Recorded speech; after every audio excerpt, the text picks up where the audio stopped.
So, we start our session like all sessions, recapping the session prior. The group moved into the naval town and looked at regaining their horse and carriage, and decided to leave it in storage for one more day.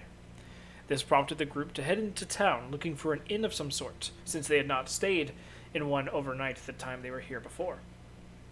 Finding the Sweet and Sour Whisper Inn and all its regalia, they ultimately decided it wasn't quite the right place for them, and the proprietor happened to agree.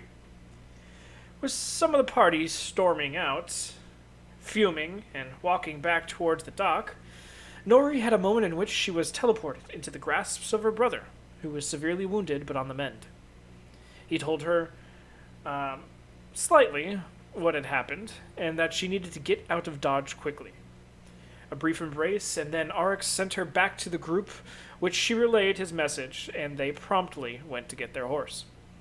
Once there, and the horse and carriage together, Nori wild-shaped into a horse once more, and this was enough to tip off the army soldier, and, with 7 more in tow, they were on a direct course with the party, telling them to halt and wait.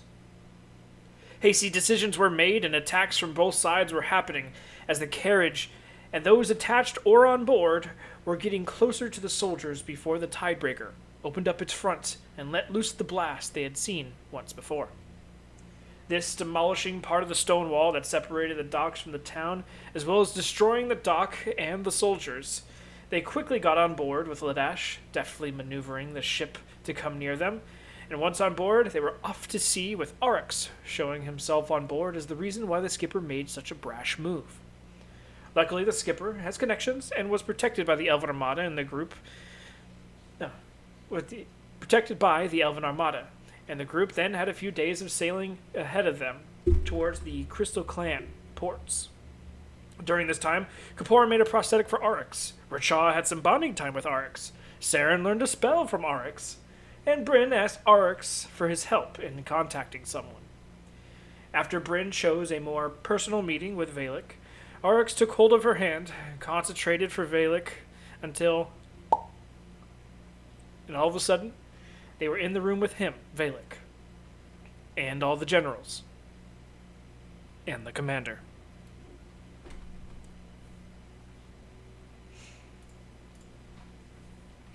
So you regain sense of your feet and your hands, and you slowly start to release your hand as you're scanning the room, seeing the multitude of different generals, a couple captains.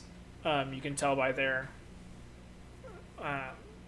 insignias on which rank they are, and Valek and the commander, in which you're standing right next to. Arx being closer to Valek, you being closer to the commander, who sits a good, 8 inches to 10 inches taller than you, Bryn.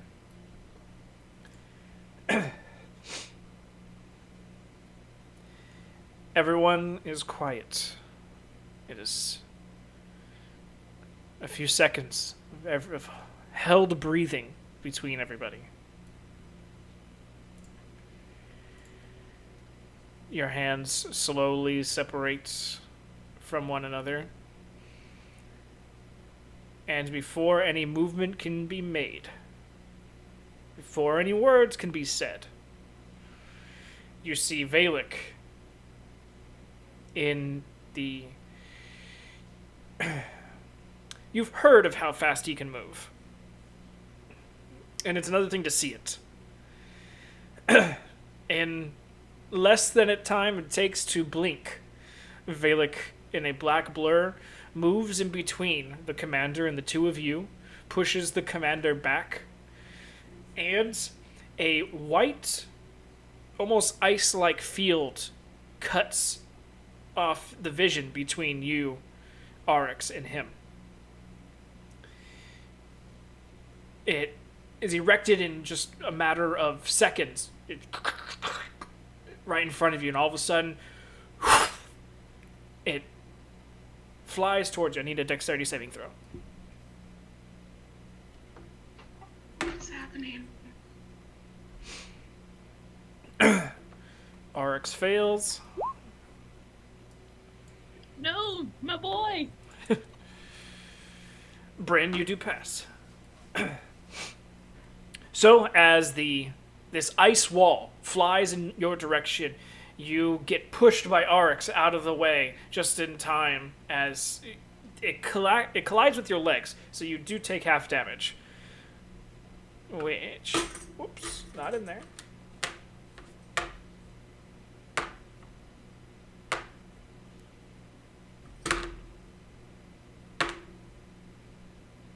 So you take 10 points of cold damage. Arx takes the full 20. And as this collides with the both of you, you hit the ground and just a searing cold chill radiating around your legs where the wall impacts you. You kind of look down at them and then look at where Arx lays, and you see that Arx is currently encased in ice.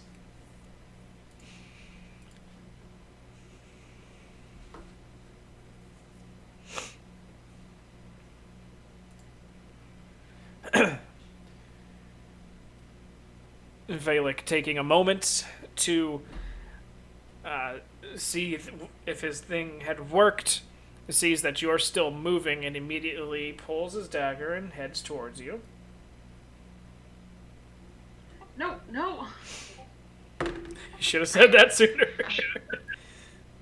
I have information about my mission. That's a 23 to hit. Yeah.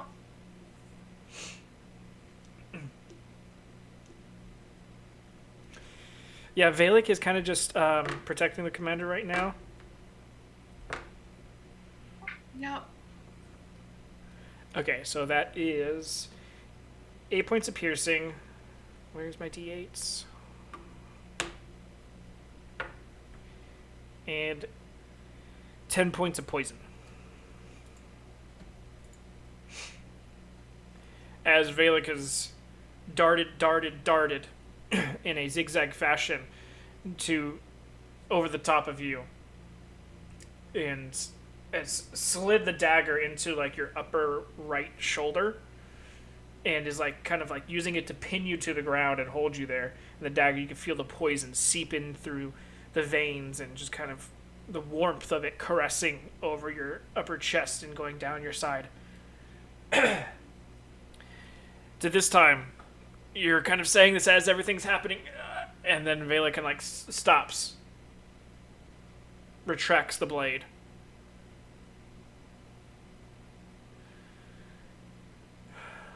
Well,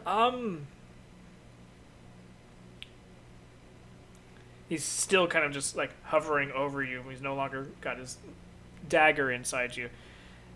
This is a bit awkward. You had to protect him, I understand. I'm not exactly sure.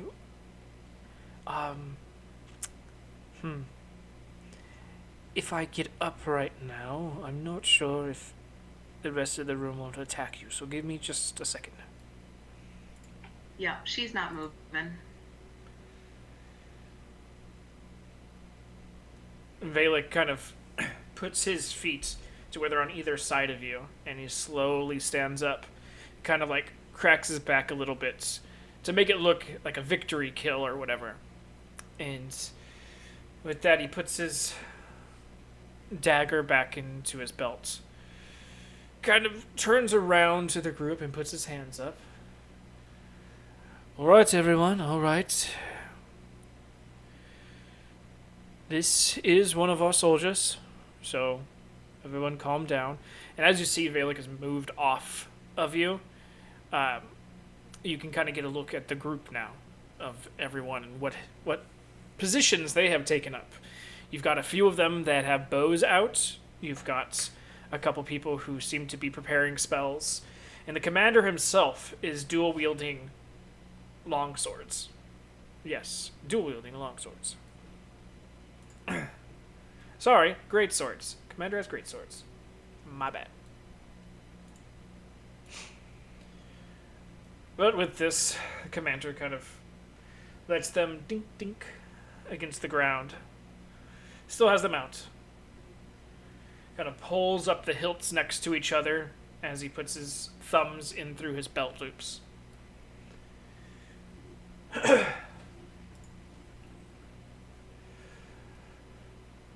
Well, Velik, please enlighten us on what has occurred.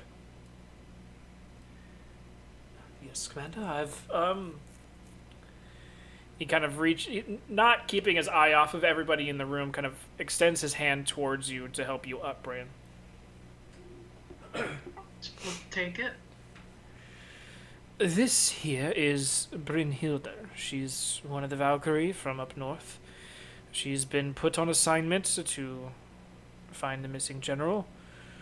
And though probably letting us know that she would be popping in before doing so would be wise, and I would suggest doing that in the future. It seems that she might have some information on the missing general, and so she's made her way here. I'm not sure who she's brought with her, but they are for another discussion on how they were able to penetrate our defenses.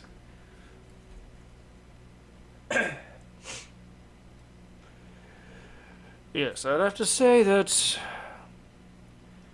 as secure as it can be, this room is not, as you said so. Well, Commander, I'm sorry, but it seems there is a small loophole which our new friend here will be able to dictate for us.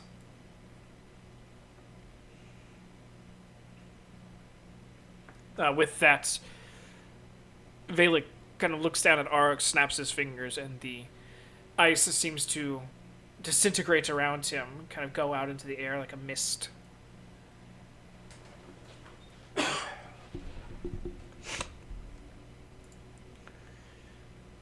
Ark's kind of sitting there.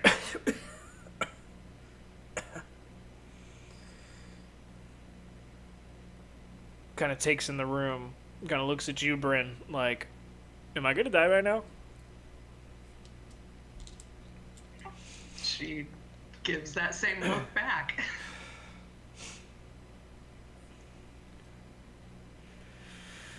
Well, and who do we have the pleasure of introducing to the commander? This is Arx. He is a trusted ally of mine. Though it's quite nice that a trusted ally of yourself is not a trusted ally of pretty much everyone else in this room. So, though it does speak to your character, son, it's not quite the end-all be-all. And Arx kind of like nods his head as like, yeah, I understand. Not gonna say anything. Just gonna be quiet.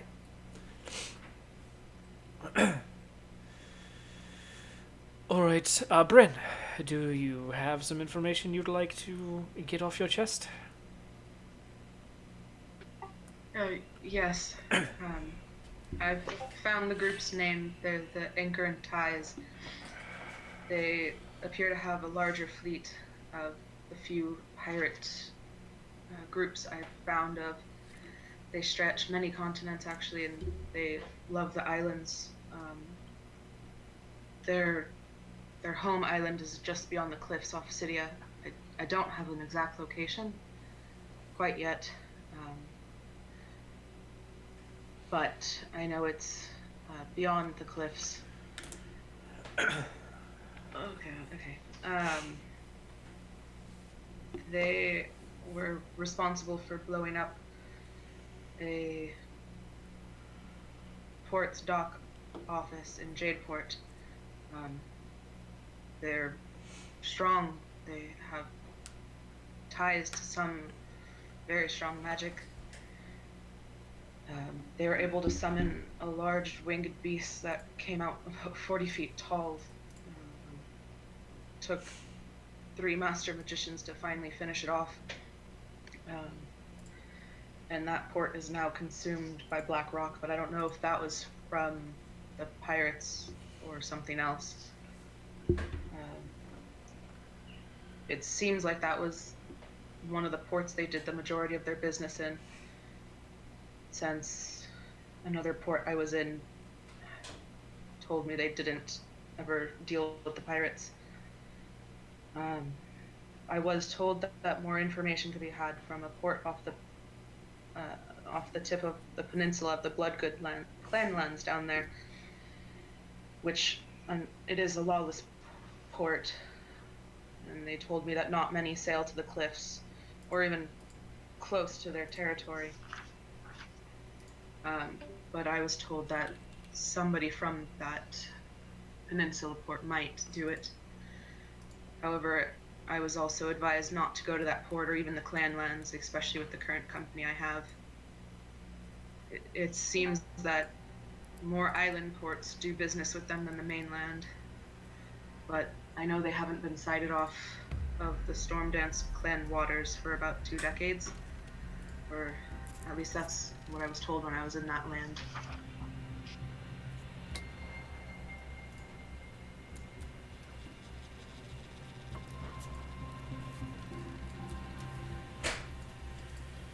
As far as everything that you've been saying, you've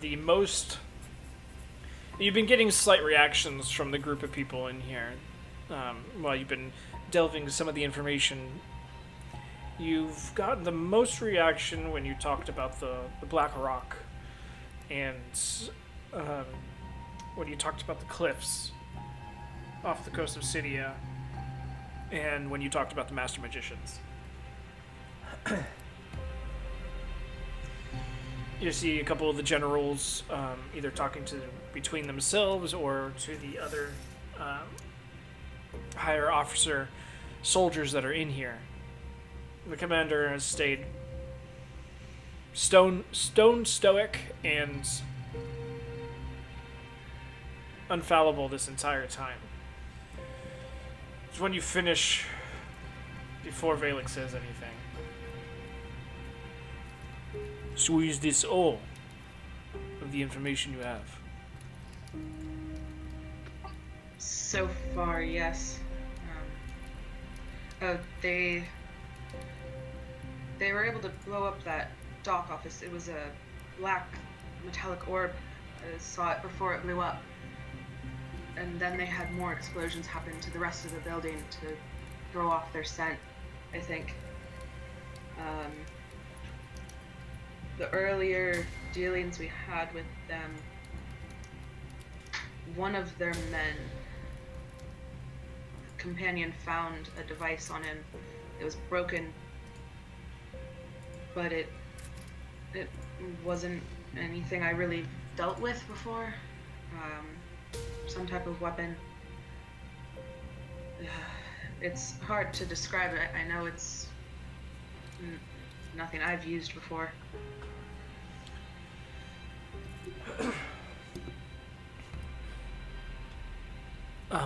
Well, do you have this weapon on you?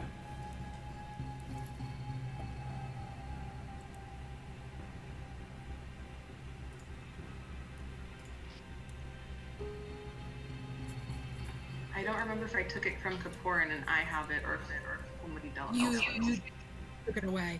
I took the sword, you took the gun. Great. So I guess she's gonna take that out.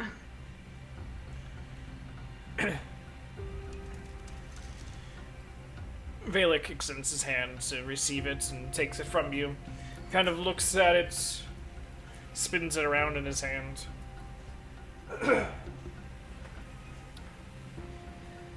Hands it over to the commander. The commander kind of looks at it, puts his great swords back in their sheaths, and kind of breaks the gun in half. And, like, looks down the barrel and how the mechanisms work inside.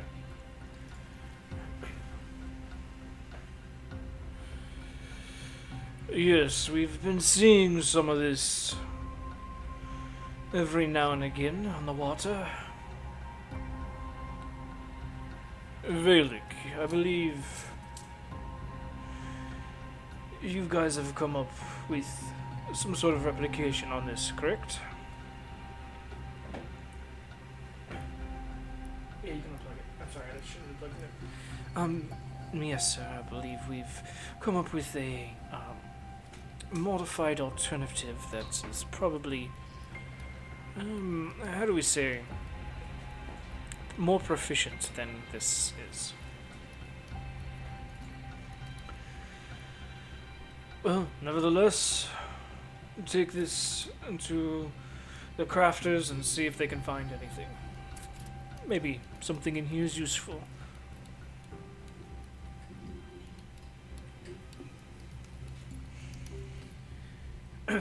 Valek nods, takes the remnants back from the commander himself, kind of shifts his hands above and below it. It hovers in midair, and then he shifts a few more times around it, and then it disappears.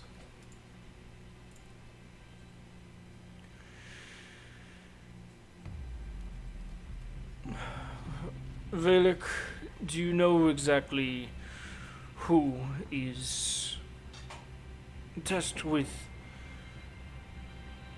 Bryn and her group? Well, sir, I've gotten it from the Major himself that now they are under my charge. This has only happened in the last few days, as the Major just recently got a promotion on his side of things, you know, the whole possibly pretending the General's dead situation. Quite. Alright. I was going to suggest they be under you anyway. I would say you probably need to have a discussion with the elf as to how he was able to penetrate the defense of this room, but other than that, I think all business here is done. Kind of looks at you, Bryn, as if, like, is that everything? I said the group name, so I think that's everything. Yeah, I would just say I would just apologize for barging in the way I did. This time, Ark, so speak up to. Yes. Terribly sorry on barging in here. It was not my intent.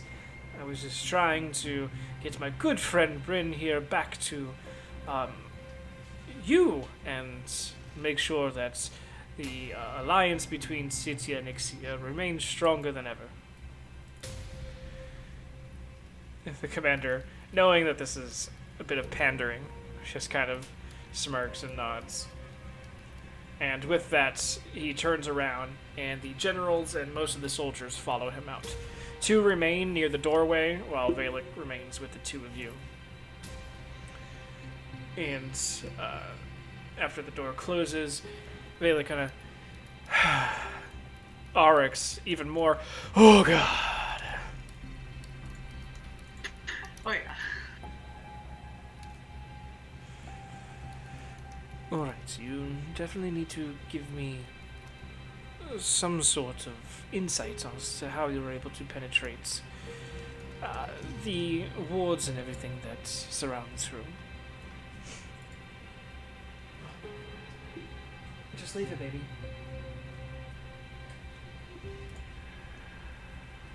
Well, you see, all the spells that I've learned, I've done a bit of tweaking to here or there to try and make it a bit more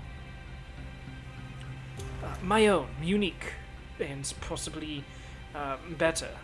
Well, I must have tweaked this one in such a way that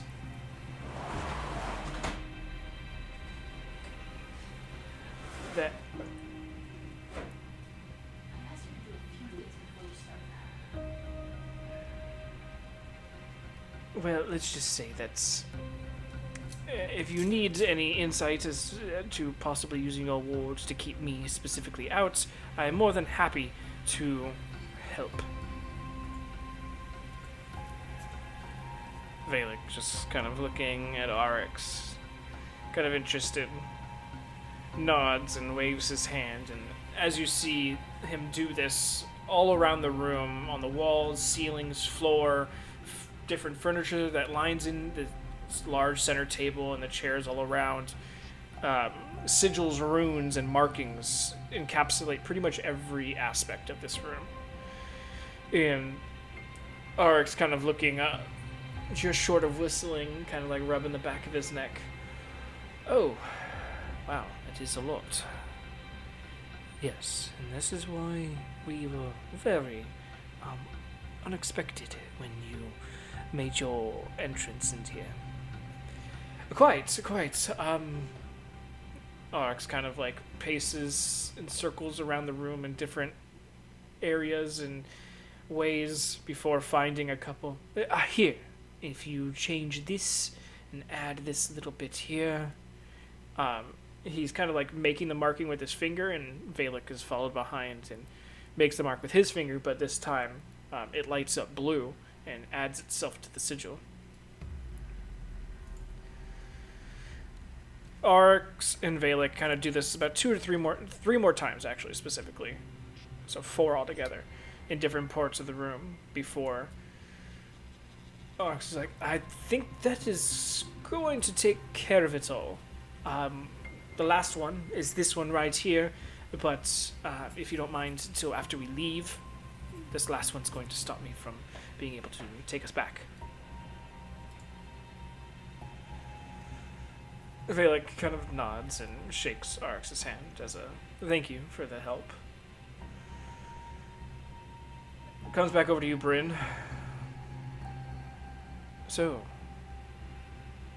seems you've been busy. Trying to find as much as I can. There's some solid information in there, but some we also already knew. As far as... well, let's just say some of the information you've garnered is going to bring a lot of questions up at the next city and delegation. I'm sorry. No, it's better to have more information than not enough.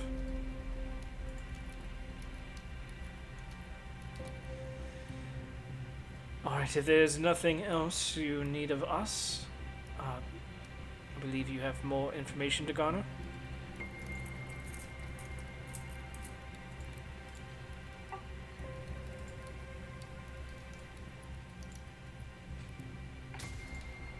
So I guess we're going to find their island.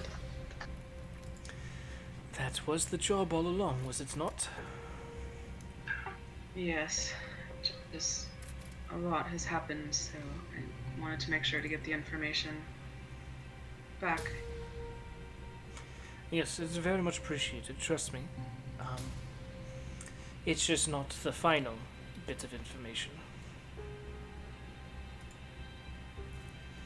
We are going to bring this up with the city and delegation, and if they are able to shed any light upon the matter, then we can move in from there, and I will be in contact if that is the case. If I do not contact you, though, can continue on your way as if nothing has changed until you can find the approximate location of the island, and we can mount an assault.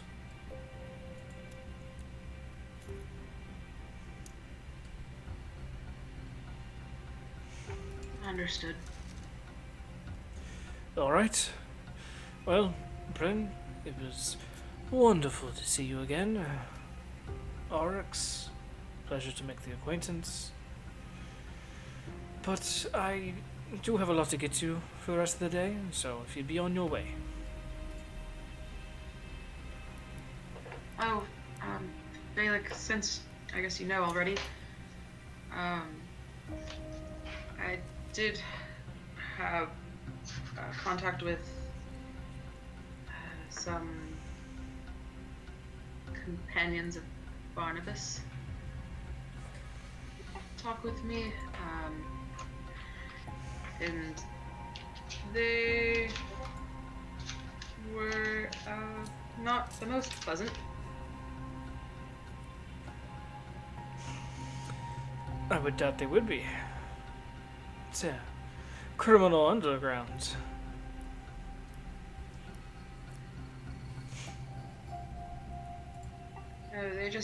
They, I guess, warned me if I told anyone else in military that I had a contract with him, that I wouldn't be the one to be hurt. So I'm worried he's going after somebody else, and I don't know who.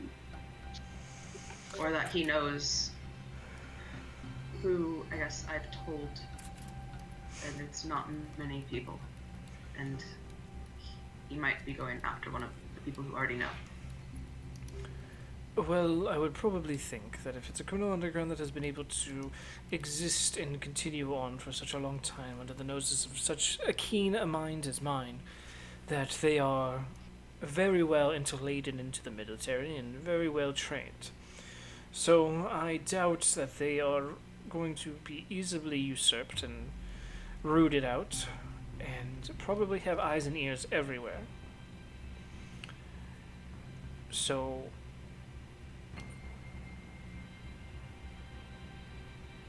if I was a criminal, and I made such threats as to go after others if you continue to disobey an order, most criminals tend to go after loved ones.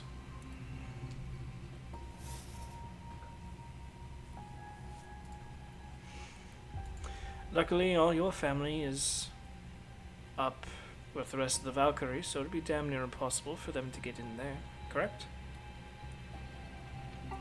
I would hope. It sounded like he might do something to somebody, I guess you or... I know, but the I could dock tell you. worker, I feel like, is a little easier to reach. I could tell you that attacking outright military members would just draw more attention and more scrutiny away from the war and towards this group. Now, attacking someone's family member or someone that someone cares about that isn't directly connected to the military is probably a better option. I will let the Major and his family know I'm taken care of. And the rest of your family is in Amsfartanir, so I think you're alright in that regard. Yes. Sorry. Yes, I believe the only Valkyrie family that are out right now is Ilinade and his compatriot.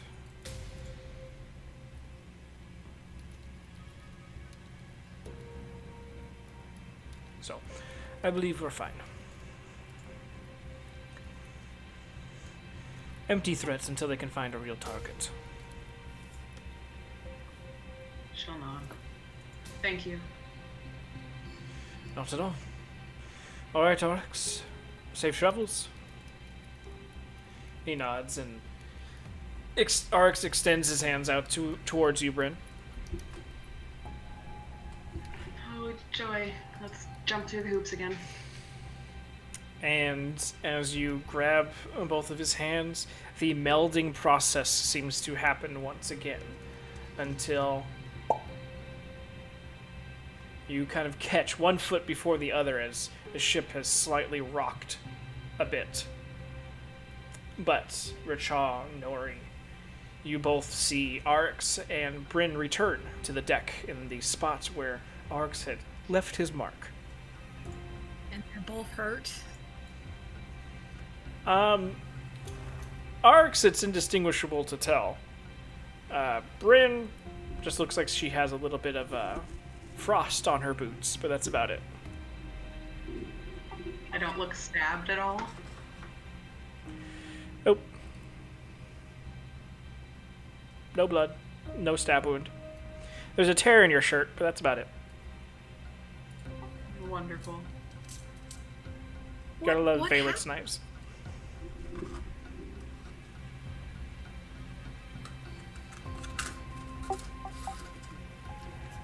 Are you two alright?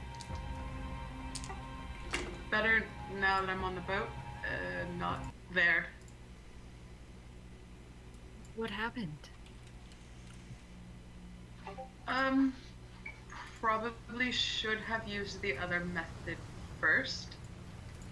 Is what happened. Yes, quite. Next time I'm going to send a message ahead of time. Yep. Did you pop in at the wrong time? That's one way to put it.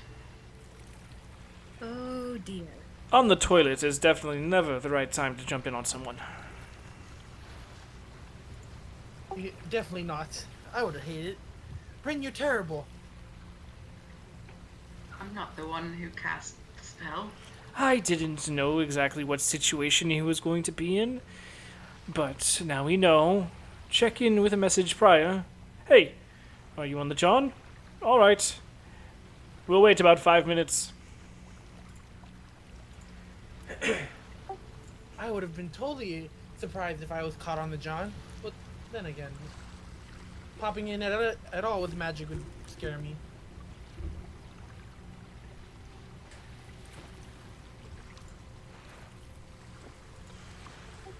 But welcome back. What happens to the blood circle?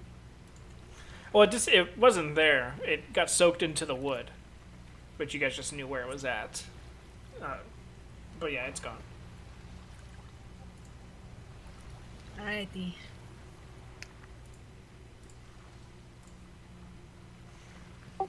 Caporn's gonna offer to fix Bryn's shirt. I'm sure he has some needle and thread. Arx just kind of reaches out and touches the shirt, and when his hand retracts, it's mended. Thank you. Caporn's just like, well, I was gonna do it, but fine. Points at his pocket. Can you do that to my pocket, please? You mean the entire, like, half of your pant leg that's not there? Oh, it's not even there anymore? Whoops. No, it got completely... I remember I said your entire thigh was exposed. Ew. It's been like that for like 2 days. Just feeling the breeze. It's a new style. Caporn's rocking it well, I hope. I would probably suggest you probably use your time wisely and fix that yourself.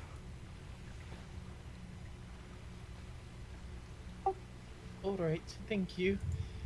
Caporn's just gonna go back to his little man cave and start sewing away. You're gonna need to get some canvas or leather or something because that entire portion's gone. Okay. Caporn's making a shopping list. He'll remember this.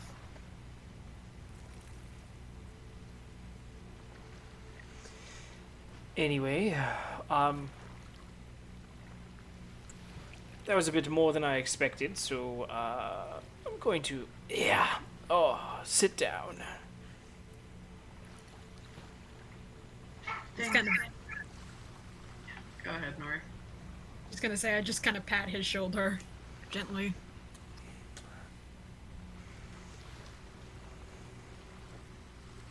Well, But I'm sorry about your Valik, not Valik seemed to be a fine individual, and hopefully the next time I come across him, it's on better terms. But nevertheless, you were able to talk with him. We were able to relay said information, and now you guys are back. I'm so sorry, but you had to. No, it's Witness quite all that. right. It's quite all right. It's not the first time that I've seen a man on the John. I'll look at him suspiciously. Like, He's just giving you the eyes, like, just go along with it. oh yeah, no, she totally will.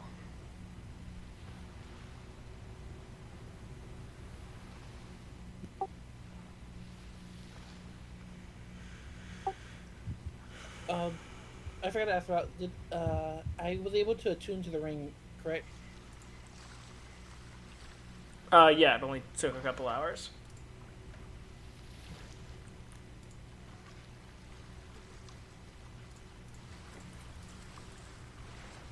I'll put it in your equipment. Thank you, thank you.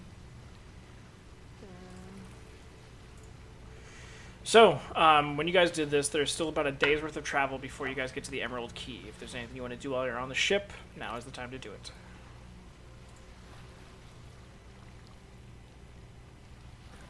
There is stuff I want to do. My brain is just. I was so worried.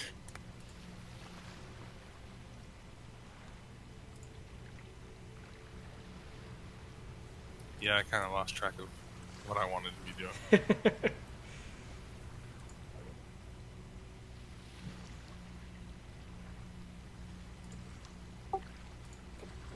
Warren doesn't have much he wants to do. He already attuned to the ring, and he'll continue to try to working on towards a new prosthetic that looks better than the one he's already made for Arx, but he feels like he's gonna need some help.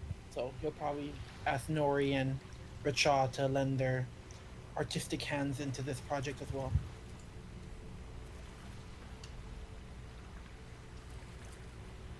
Richa would be more useful than I would. And Bryn's gonna want to talk to Arix without Nori or anybody there, if possible, if Nori will leave his side. I will leave. And go help Kaporin. I guess I do.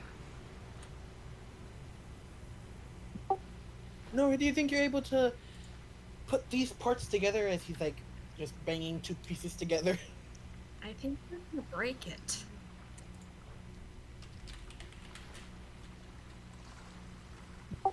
No, it won't break. It just continues to pound the two pieces together.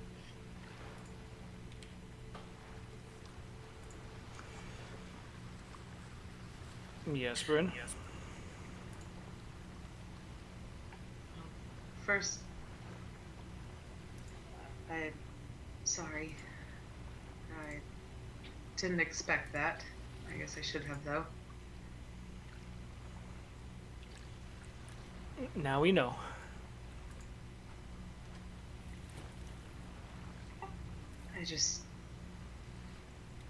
I don't know. I know part of me needed to go tell them that. Another part of me is worried about the next part, though.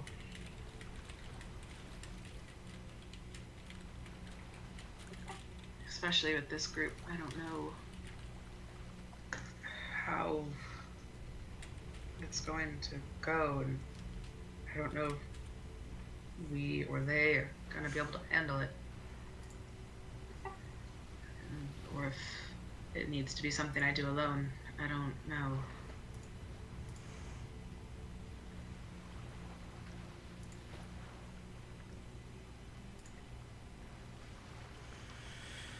Well, I don't think anyone's going to be able to tell you that one. You're going to have to decide that on your own.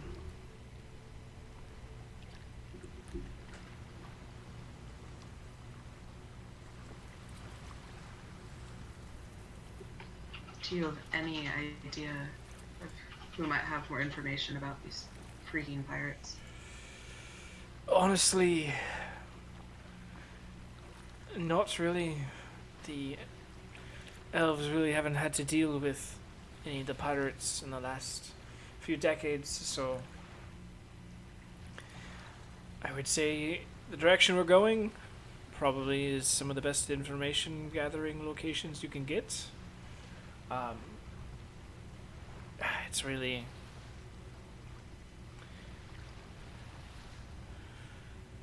I mean, if I was you, I'd probably try to find either someone who has a direct connection, whether it be family member to one of these people, or maybe someone who's retired from the life that may not be on a port town, that may be further inland, but those are some of the easier options to find. Someone, obviously anyone who's been cross with them will have bad blood, but finding someone who has decent knowledge in bad blood, it's a different story.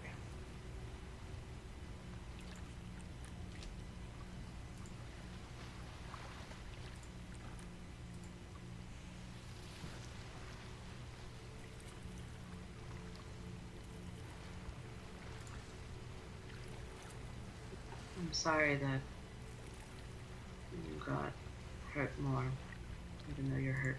I just It's not a problem. no, it is. If anything happened, I would have felt horrible. I guess it's saw what making worse. situation we were in, and I decided to not take any actions. If I thought I was completely in mortal danger, then I would have counterspelled and gotten us out of there, but reading the room in the few seconds that I had, I thought it best just to submit.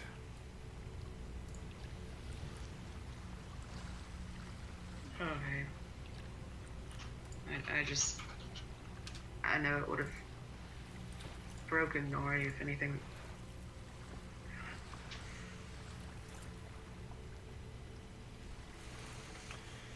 Yes, I know. But that's why I decided to talk about him on the job. Yeah, I figured. Oh, if I have to tell her anything, I feel like you're going to be in a world of hurt from her. And why ever would you have to tell her anything? Just if it comes up randomly, who knows? I'm gonna try not to, trust me. Well, I know that there's a fancy between you two, but if you could possibly keep it out of her knowledge for now, that would be much appreciated. She'll cock an eyebrow at that one, saying, I wasn't planning to tell her or anybody anything besides we have to go find an island. Correct. Here. And he raises his hand and gives you 8 points of healing.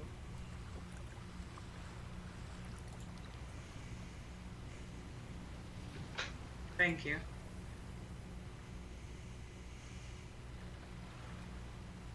Not a problem. Glad we got out of there as we did.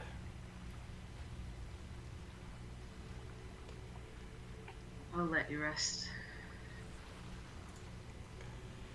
Yes, I seem to be needing it more and more these days.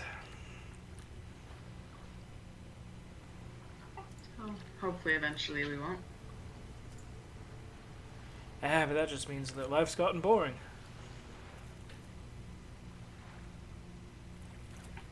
It's an interesting way to put it, but yeah. He kind of leans back in his chair and puts his head against the back of it and kind of closes his eyes.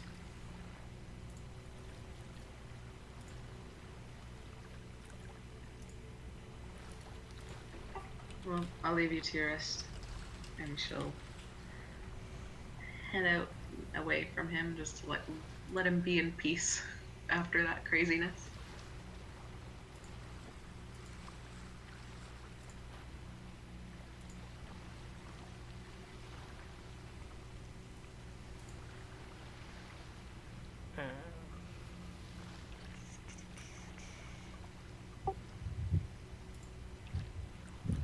Bryn, do you think you could help me with this? Oh god. She'll go over there, I guess, and try to help with whatever you need. Shove like one to more imagine person in the we're carriage. surrounded by Just stick his head out. broken things with Nori just head in her hands, just be like, I tried to help, he didn't listen. I'm trying to fix this other prosthetic I'm making for Args, but I can't get the pieces to stick together.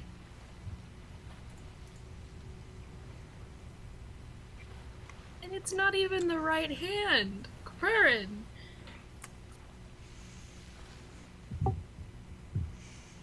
What? Kaborn's just gonna give you a blank stare. It's like, I didn't do that. It's his left side, my guy. It's you have a right hand.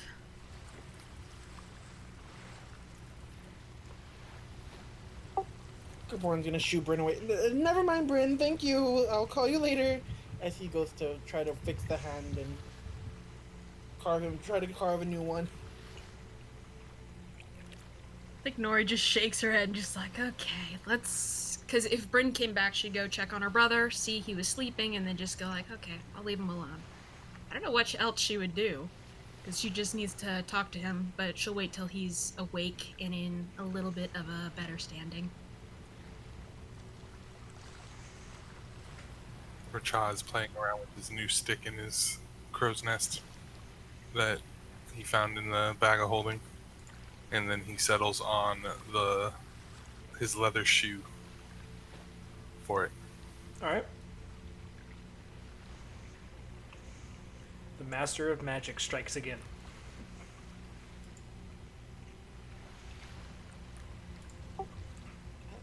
We're just gonna look up and Rachar. He's gonna be pulling random crap out, and we're just like, where the hell is he storing all that up there?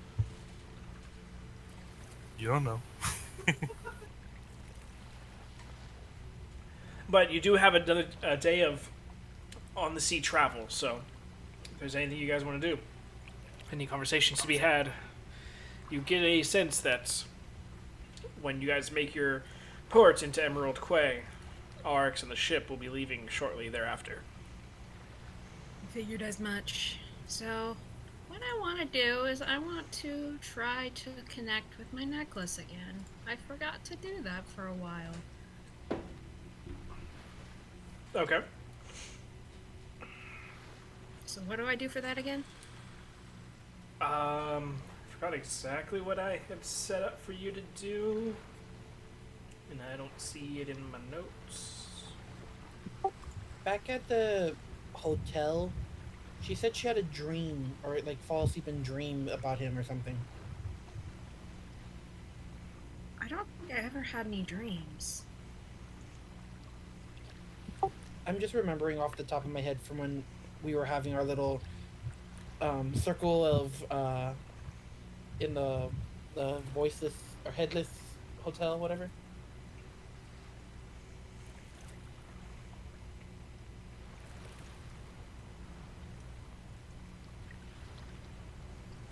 Yeah, I'm trying to see. I don't think I have anything set down as like a you have to do this specific thing every time. So we are going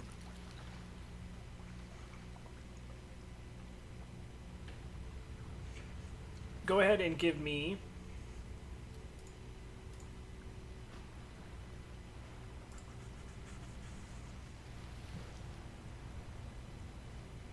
just go ahead and give me an insight check. Could I possibly cast enhance ability on myself to give myself advantage? This is going to have to be over like about an hour, 2 hour, like almost like an attunement process, so unfortunately no. Alright, it was worth a shot. 18? You sit down with the choker, kind of resting a hand, a finger, sometimes nothing, just trying to focus on connecting with it as best as you can. Unfortunately, with the movement of the ship, the constant sounds happening around, it kind of just breaks into your meditations a little too much, and you aren't able to make a solid connection to it. Would Racha see her doing this? She probably went underneath the deck to do this. Yeah, definitely.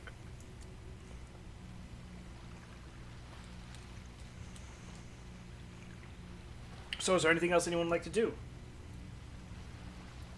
I'd like to ask Arx what people are, as they're looking for me. I'm not going back to anywhere I'm not supposed to be. I just want to know what exactly they're looking for so that I can avoid such a thing. Well, dear sister, they've decided that... Well, father has decided that... to send spies out, and he knows roughly what you look like. And also that you are of the druidic persuasion now, and that you have abilities to shape oneself into animals at will. Sounds about right.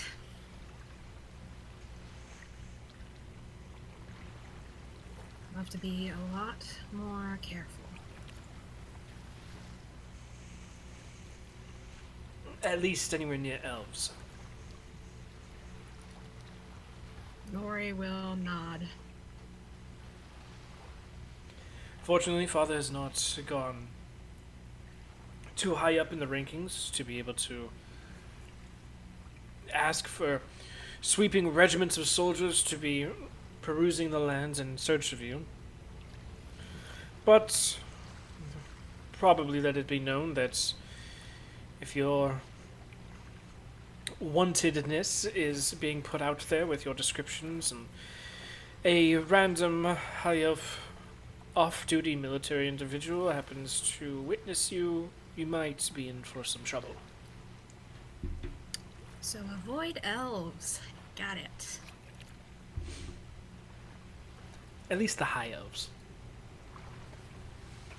Nori will just kind of laugh a little bit.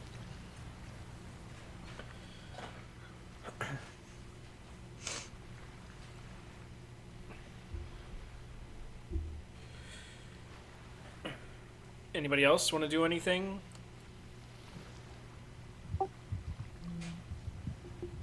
Kaporin's kind of like wondering why he hasn't gotten sick in a while. He's like, this is odd, very odd, since he spent like a week basically ready to throw himself off the ship.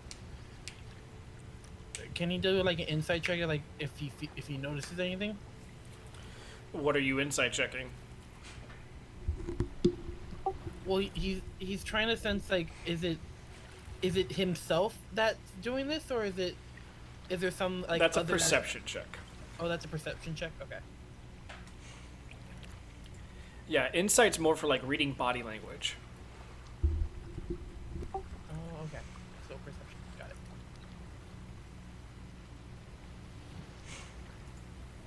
it. Over your time being on the ship, you notice that you do get sick every now and again, but it tends to go away. You've noticed over the amount of time that being closer to Arix means you usually feel better, and when you guys are on opposite ends of the ships is when you start to feel sick.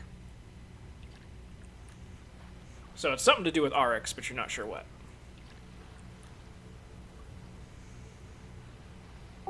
Interesting. I don't think Kaporin would probably approach Arix about it, but he'll keep that in mind. It's like something. Arix is doing something that's helping him, and he appreciates it.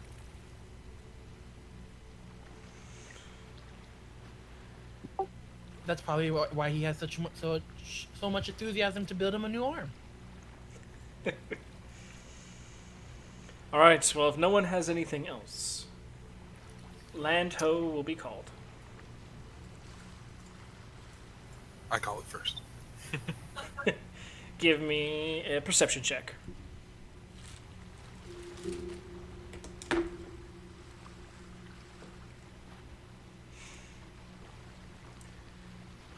You call it, like, almost as a very slight echo to the dwarf as he calls it out. He got a 12.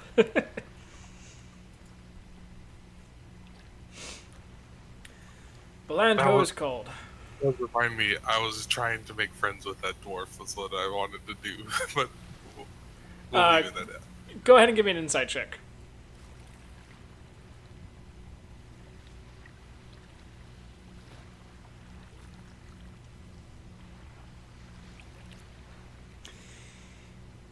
Yeah, you get the idea that it's going to take an awful lot to become his friend. It's gonna happen one day. It's all good. One day. I'm gonna All right. save his life or something. So, with that, Landho is called. The ship comes into port, moors alongside one of the docks, and some of the crew get off, and as the group starts to get off, Arx kind of pulls you back, Nori. All right, so, this time it is farewell, for now. But please, please, be safe. I think I'm going to grab his arms gently and just go, be quick, be quiet, and for the love of all that is green and good, stay safe. Kind of just smirks and nods. Here, if you ever need me in the most dire circumstances, need me. This is a trick I picked up, and he takes out a gold coin. He puts his thumb on it, kind of rubs the thumb around, then hands it to you. And as he hands it to you, a little flash of white comes off from the gold coin, and then it disappears and just looks like a regular gold coin. Father would be able to track me if I need to use this, but it is a direct path to get back to you if you need me. Nori will kind of clutch the coin and go, thanks. I really hope I see you again. Oh, you can't get rid of me that easily, but for now, I'll give you a break. Yes, because I desperately needed one. Whatever shall I do? I know you've gone all these years without family, and all of a sudden it's like, oh, family here, family there, family everywhere. Well, at least I have one family I enjoy. Gives you a hug, and then puts you out, holding your shoulders at arm's length. Rustles up your hair again. I miss the braid. And then kind of just spins you around and pushes you slightly towards the gangplank with the rest of the group. I pull my hood over my head and head down the walkway. Kaporan's gonna, before he heads off the gangplank, he's gonna do one final check of the arm, so at least we'll hold together and promise Arx that he'll have a new one the next time they see him. He gives you a smile. I'm appreciative. Thank you. A little smile and wave and walks off the gangplank. Cha will pat him on the shoulder and go, "He guts to get you there," and smile and go trotting off.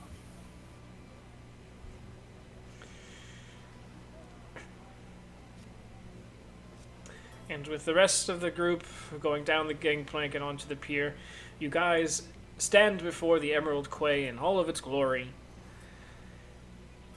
With the dock that you guys actually attached to, at the very end of it, sits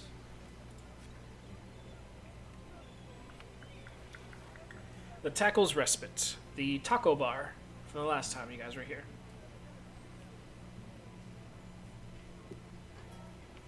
More tacos.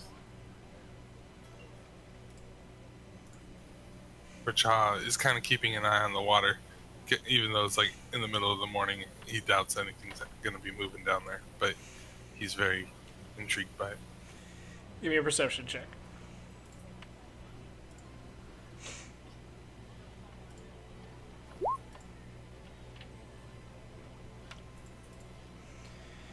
Yep, looking down, it just looks like dark, calm water. He will continue with the group.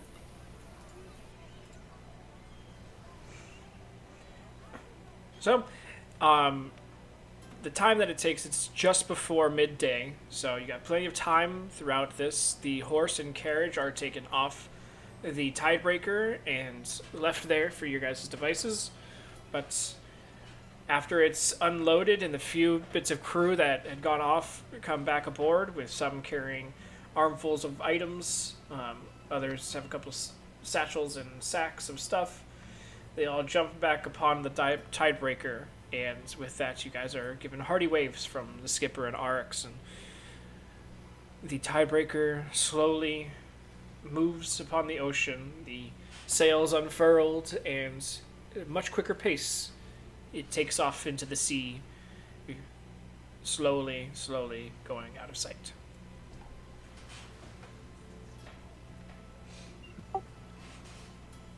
Well, now wasn't that an adventure right there? Bryn's just gonna nod at that. That's one way to put it. I don't think I tell them about the coin. All right. Well, now that we're here, I think I smell some tacos in the air. I'm hungry. How about you guys?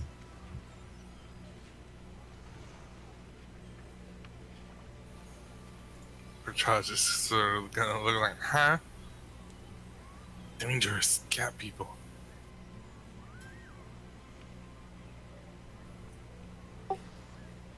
I don't think there's any dangerous cat people here.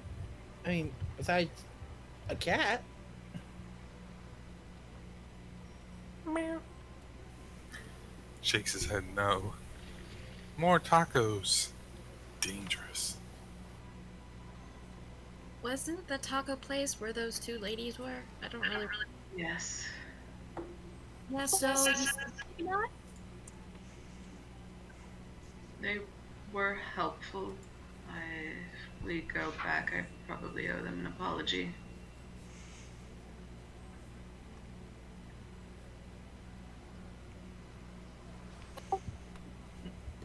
Well, nothing like the present to say an apology. Let's go.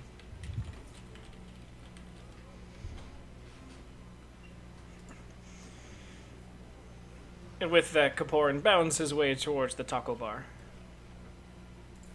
Child's gonna follow behind and just go, that'll fuck some shit up.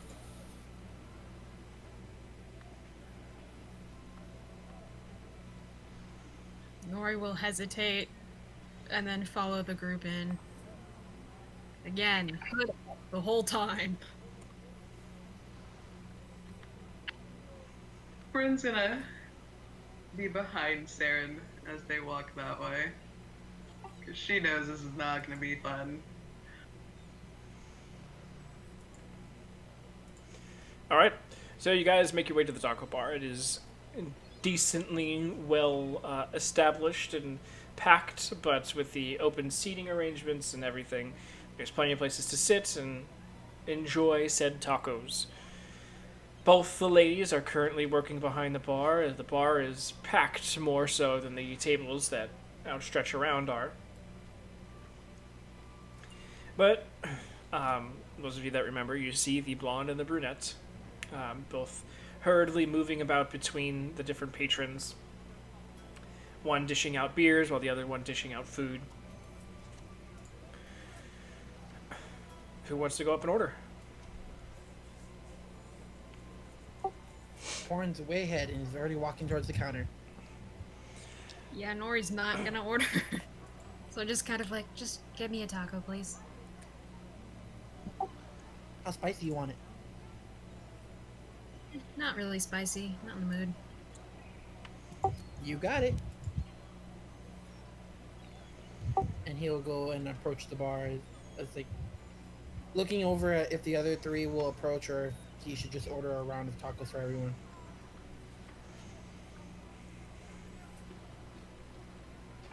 Before you leave, Bryn will give you money.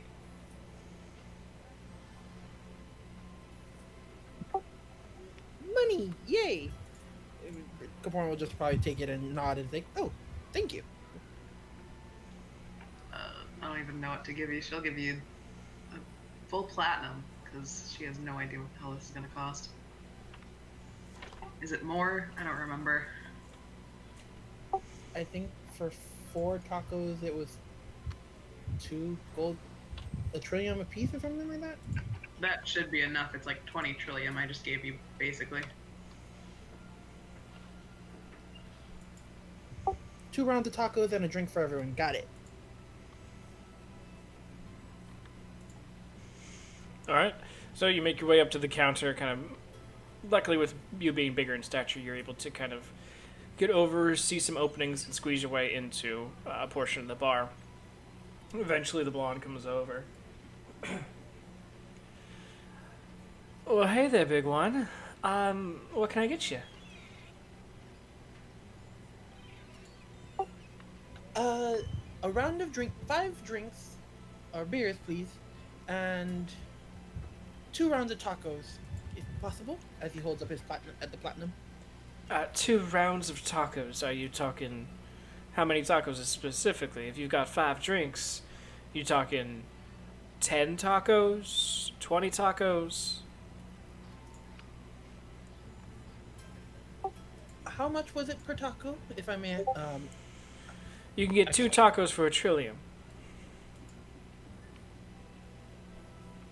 10 tacos, please, then. All right. And then 5 beers, you said? Please, as Kapoor nods happily. All right, altogether, that'll put you at about 10 trillium. He will gladly hand over the platinum that he was given. And she will hand you 10 trillium back. All right, dear, go ahead and sit down, and we'll bring you everything. Wonderful, thank you. And Kapoor will jaunty over to the table happily, like a little kid that just bought something nice. And he will hand the money back to Bryn. 10 trillion. It's fine, you can keep it.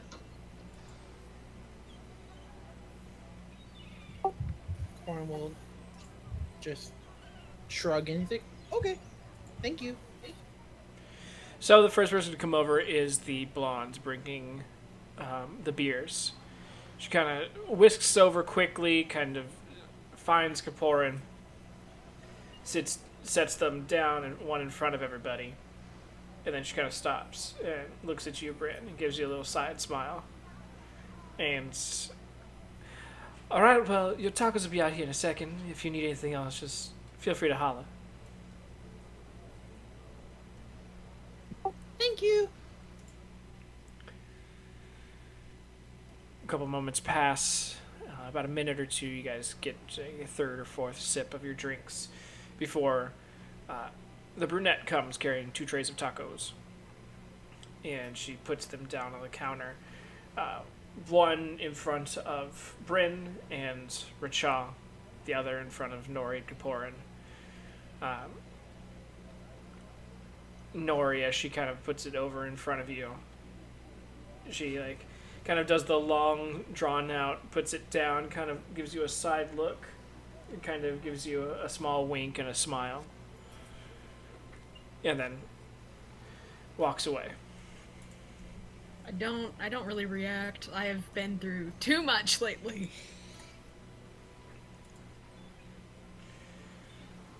So you have your tacos, you have your drinks. As Kapoor begins to chomp on a taco, he looks over Bryn. So, where are we heading to next, Bryn? As he's chewing on a taco. We need to find an island. One for Higu and one for me.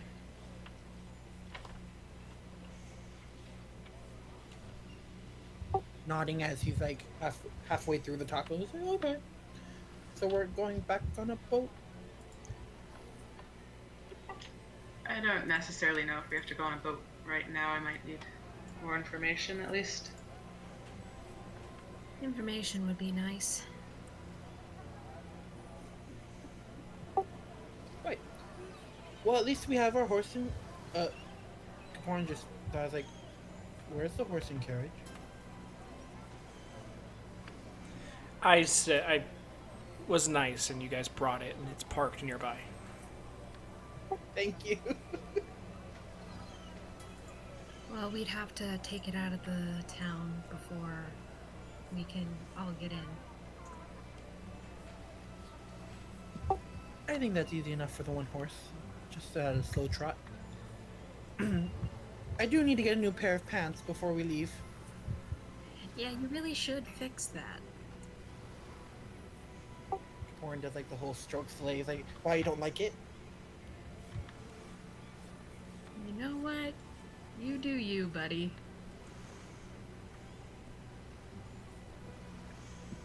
Warren laughs to himself. He's like, I'm just teasing. Yeah, I need to get new pants.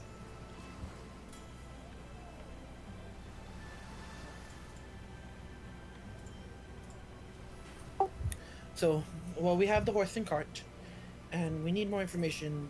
Maybe we head back to the spire to see if we can find anything there.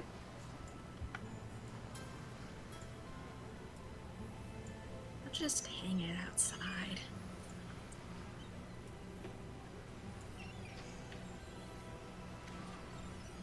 Nori just gets up in the middle of lunch. No, I meant like for the spire, if we end up going, I'm just like, okay, I'll go there. I'll just hang it outside. Nori is really going to revert back to her completely antisocial self now. I was doing so well, and then I got wanted by the Elven military. I can't afford to be social. Oh, okay, Nori. But, well, if there's anything you need while we're there, I'll be sure to help you find any information if you need any.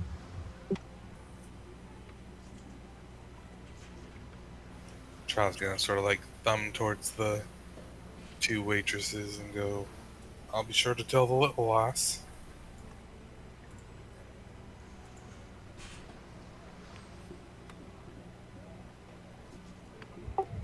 Warren's just gonna kind of scratch his head at that and just continue eating his other tacos. Like, but any ideas, Bryn? Or do you have any where you need to be going? He's gonna shake his head no, or like in disappointment, and go, I think I need some information. Tell the little lass. Think I should talk to them again. I mean, 2 + 2 = 1. Yeah, I had the same idea. Just after the last time, I don't know how they will react to that. Mind if I join you? She'll shrug. Oh yeah. Well, if you think you might want to talk to them, you might want to wait till closing. Yes, they do have a very popular establishment. It is a weekend, just FYI. Ooh.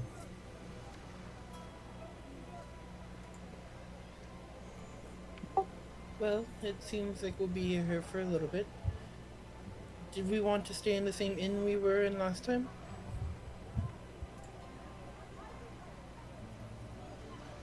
Did we ever find out if there was another inn, or is it just that one that we found that day? I don't think you've looked for one besides that. I mean, that definitely tracks with our group. We scoured the city for a cleric, but not another inn. Priorities. Of course, of course.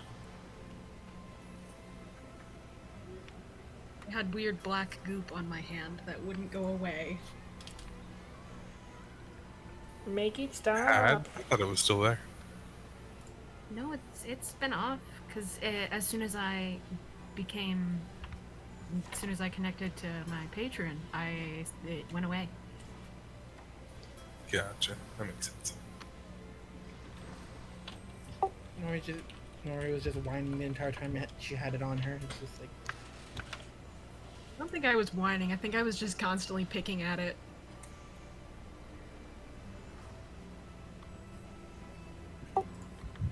well, if we will be here for a little bit, it's best we get our situation settled and come up with a plan later on tonight or maybe tomorrow, if we'll be leaving or staying for more.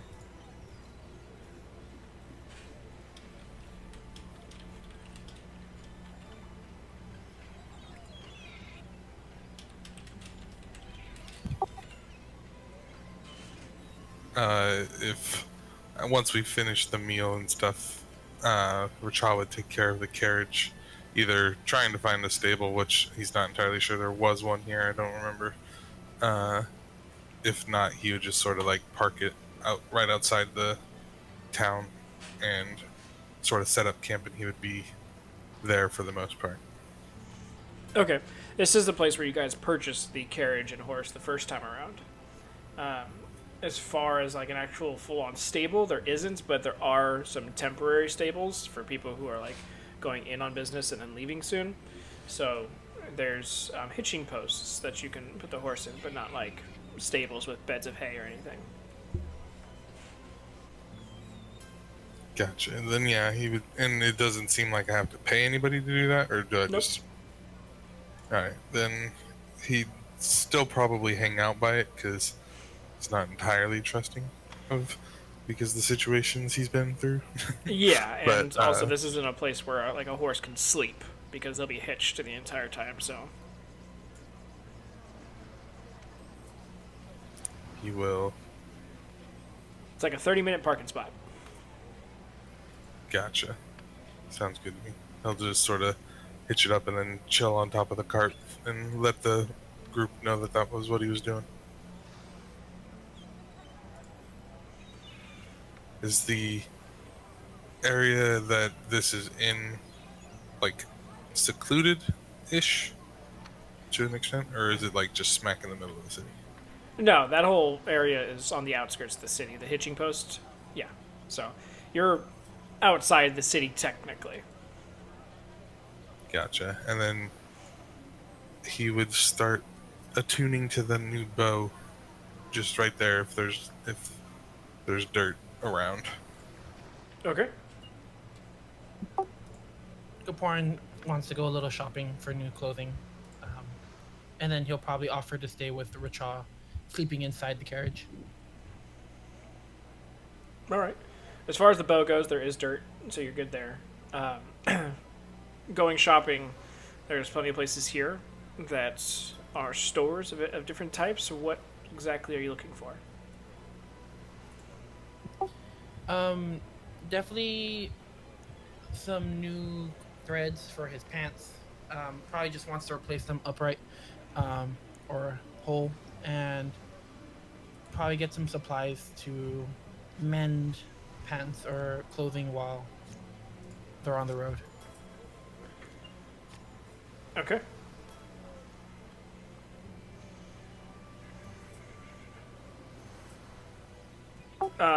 Clothing store. There's a couple. And then as far as doing repair work, you can get that from a general store. Okay.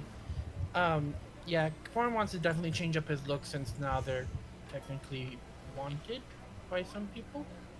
Well, I feel he's like they're looking. The clothing wouldn't matter so much. We're a very distinctive group. But he's like he's like a goth out 6'6" tower, so he definitely doesn't want to. Then go for it. He could be the Spire on his own.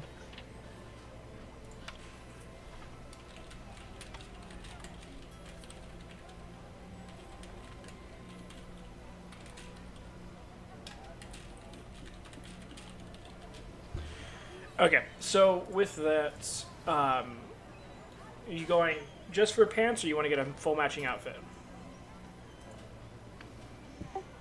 Kaporin's bougie. Let's go for the outfit. Okay. How nice of clothing do you want it for your outfit?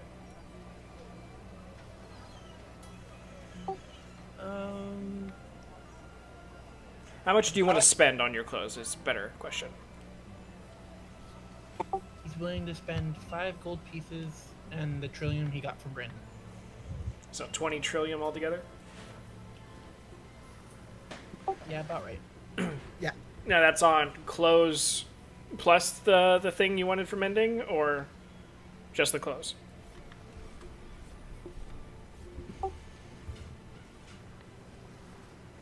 Uh, yeah. We can put it towards both.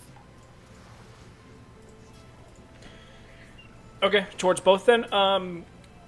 As far as the clothes go, you got a bit of a range with, like, I would say about 16 trillium worth of clothing options.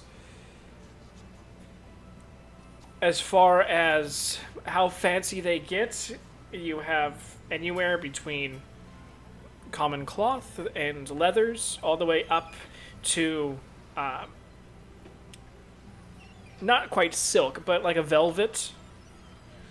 Um, so pretty much anything between velvet and cloth, as far as what you want to do, and depending on how much extra you want, extra, things added or tailored or anything on that nature would dictate on how much price wise you could go for. Probably would go for something between a little bit better than leather, not something like something sturdy, but not like going for that leather outfit. He's trying to get rid of the goth look. Okay. So going between like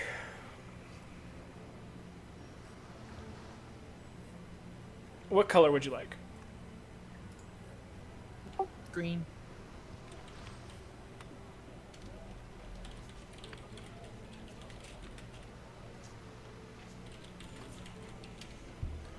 Okay, so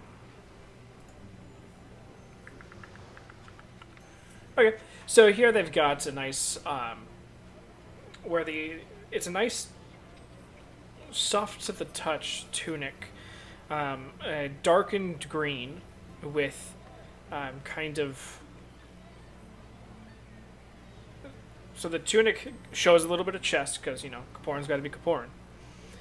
Um, so it's kind of V-necks down in the middle a little bit, and right along the seams where the V goes, it's got a little bit of like navy blue embroidery going around it. The pants match in the same darkened green coloration, with the hemlines going down with the navy blue embroidering as well. This also comes with a nice pair of leather boots. All in all, for your equipment list, you can put down fine pair of fine clothes, and that would only cost you about 12 trillium. Ooh, I have 2 sets of fine clothing. Well, I this like one's this. not ripped. Yes, this one's not ripped, so I will happily take that. And you said 12 trillion? Correct. And as far as mending supplies or sewing supplies, that would be 5 trillium. Yeah, 5 trillion. Okay, so 17 trillion altogether. Correct.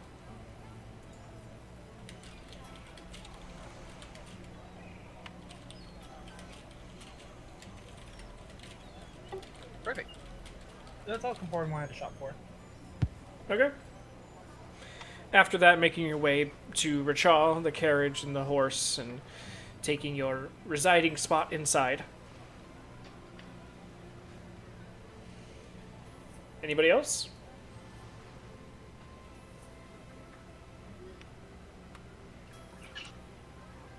Go ahead, Nori. I accidentally pressed the button.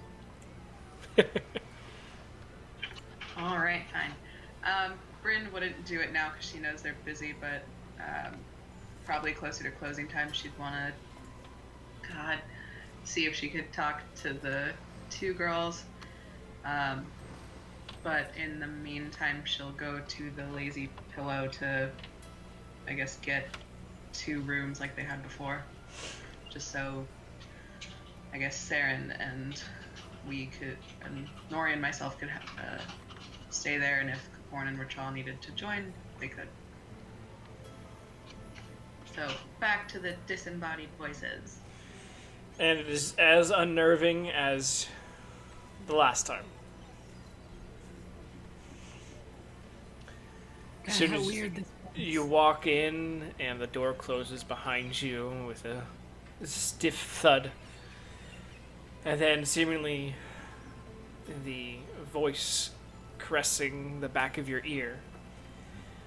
Ah, welcome back, loyal customers. How can we be of assistance today? The last time we were here, we had 2 rooms for 4 people. We've added one to our party. If the 5 of us needed to stay, would we be able to do the 2 rooms again, or something similar? If you don't mind 2 people sharing a bed, then yes, we can make these arrangements.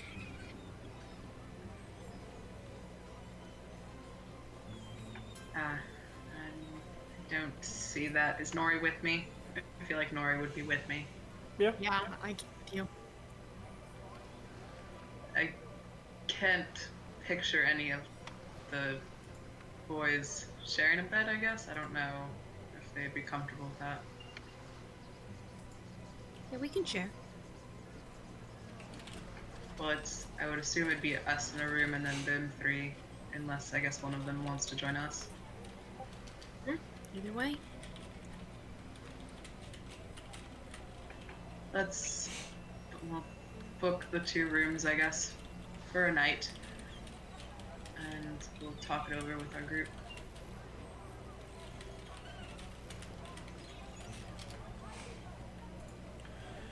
Wonderful. So, 2 rooms for only one night?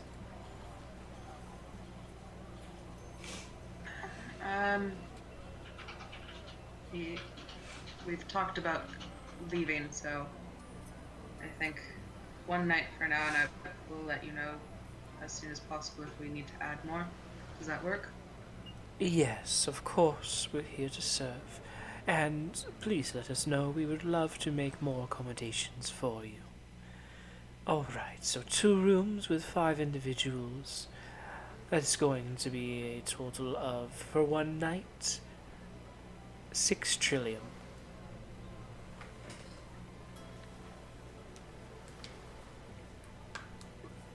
She will hold out the 3 gold in her hand like she did last time and just wait for it to go poof. And it goes poof. Wonderful making the transaction with you. You will find your keys, as your hand is still extended, and you feel the weight of the keys. There. Both rooms are on the 2nd floor, across the halls from one another. We remember you wanting to keep an eye on the other room, with the same sort of precautions need to be put in place. Yes, let's do that just in case. We're just kind of snickers to herself a little bit. Nothing's changed. What are you guys talking about? Wonderful. We will notify you if anyone were to enter or exit at an undesirable hour. Thank you, I appreciate it. See, the trick is Rachad's going to be in their room, so they're not going to be screwed when he sneaks out. Don't forget, in the morning, we have a breakfast for anyone who stays the night.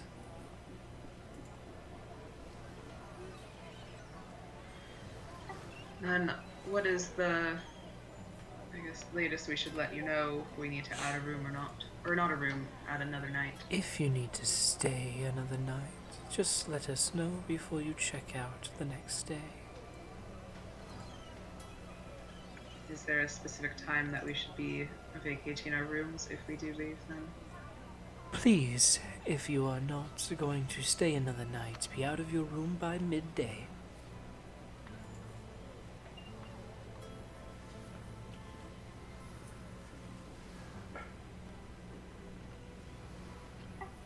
do you have any questions for our host? No, I don't think so. Are you sure? We would love to answer any and all questions. I appreciate it, but I don't currently have any questions. Well, if you'd like to hang around, I can tell you exactly what's going to be on the menu tomorrow for breakfast. We've got some bacon, we've got eggs, some different styles of toast. We've got a few baked goods coming in. And he's just going to keep going on and on and on for as long as you guys stay down here. Thank you. We'll let you know if we have any questions. And she's gonna head up to one of the rooms and claim it as theirs. Yep, I don't want to be. The disembodied voices are very creepy. So with that, you guys have 210 and 211. They are across the hall from each other.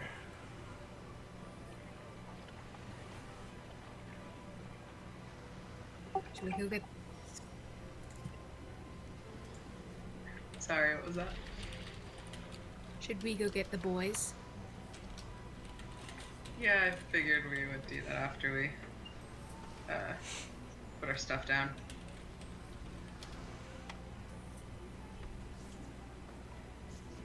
You'll find Kaporin in the carriage, playing with Belladonna and doing her makeup for the 100th time, and probably in the week. You will find Saren standing in the exact same spot you guys left him. Unsettlingly still. Where did we leave him with the disembodied voices? Probably, like, he didn't go inside. He was just, like, waiting outside. Gotcha. I guess I'd let him know the situation with the rooms, that we have 2 rooms, and that if 3 people are going to be in a room, someone would have to share. And I'm assuming he does not want to be someone who shares. No, I'd prefer not. You don't want to share a room with Kaporin? Koporin's not here. This is me and the girls talking, and no.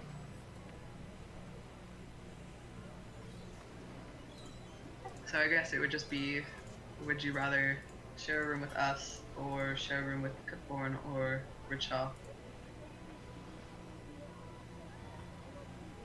I'll take the bird.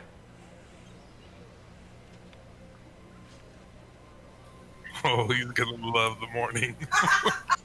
He's been with you for the last couple weeks. He already knows what the morning's like. Beautiful. You've got to make it extra special.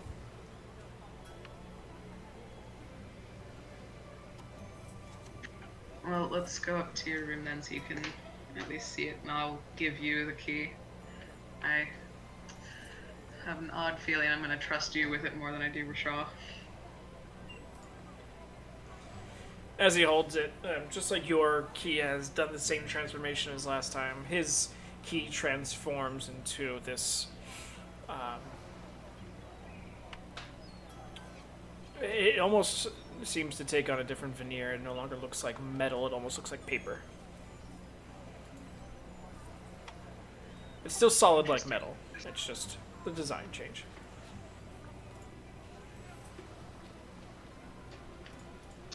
But yeah, I figured we'll take him up there just so he can figure out where it is, since he hasn't been here before. Or at least we don't think he has. Yeah, after he gets past the first floor, he's like, "Did you guys hear that shit too?" Oh yeah, you'll get used to that. Not really. No, but I you don't. will. I don't want to get used to that. I'll get used to it, but you'll accept it. I don't think I want to do Little that tip either. for breakfast. Little tip for breakfast. Bring it up to your room then. Right. Okay. Is Rachad technically done with his attunement? Because it says it takes 2 hours. By the time the girls and Saren go down back upstairs, find you guys and get to you, then yeah, you'd be done. Alright, cool. he So, would then follow them back.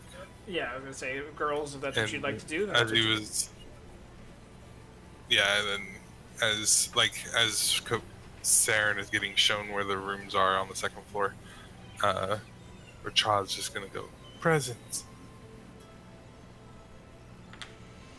Presents? And then just sort of try and usher everybody into one of the two rooms.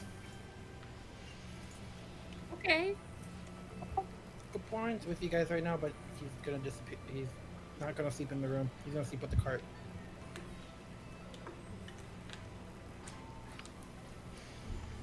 But they all shove into Saren and Rachad's room. Turn around. Guess I turn around.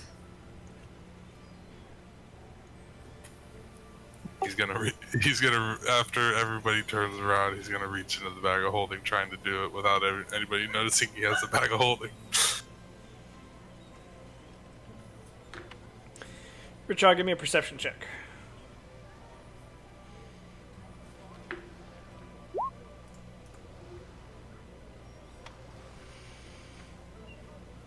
I don't think even anyone can make a higher stealth than 24, so you can see as anyone turns around. All right, he's basically he'd pull out the staff, the old short bow, and the scroll. And I guess since Kaporin's not there, he's not gonna pull out anything. Kaporin's there. Oh, I thought Kaporin said he was staying with the. No, he says he's going to sleep at the cart. Gotcha. That makes more sense.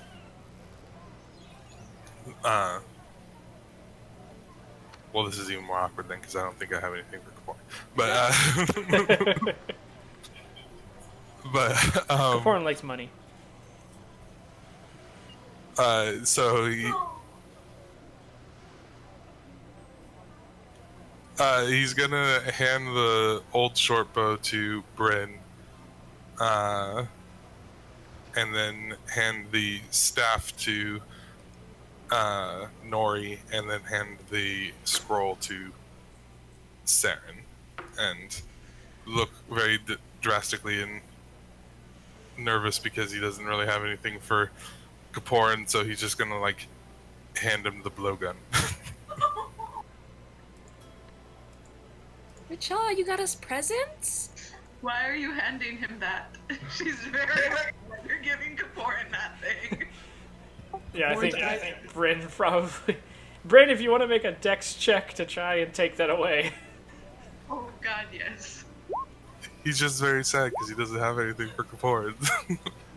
Oh yeah, Bryn takes that away real quick. In the instant that his Kaporin's eyes light up as he gets this present, they immediately go black as Bryn just yanks the thing out of his hand. The dex weapon, isn't it? Corporan has a 0 to dex. Kaporin just waves at Richard, like, it's okay. Thank you. He'll sort of like look sheepish and then is like, "Can I have that?" And just to have the gut blowgun back then. Just be careful with it, please. I'm sure Saren's like, "What the hell is that thing?" Because he's never even seen it before. Oh yeah, Saren's more focused on the scroll right now. So what is it? So the short bow is just a +1 short bow. Figured it was best in Bryn's hands outside of mine. The staff is a staff of adornment, and so I think it could just really be used as a casting focus for the most part. But Which currently has a shoe. yeah, it has a left leather shoe floating in the space that normally a crystal would be floating at the top of it. I'm confused as to why the shoe is there, but I guess I don't question it.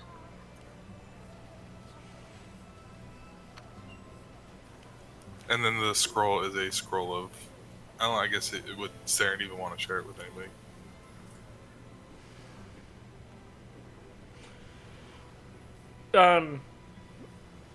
I mean, he's not here, so yes. Alright, it's a scroll of pyrotechnics then. Oh no. Can I try and sleight of hand the vial of brown liquid to Kapari? Sure.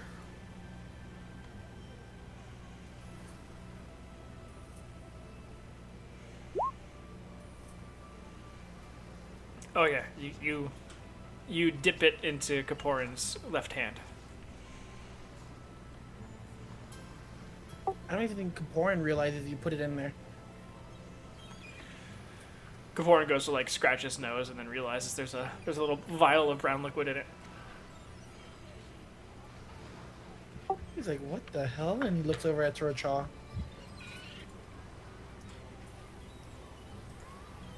Be careful. Kaporin gives a quick nod and just slides it into his back pocket.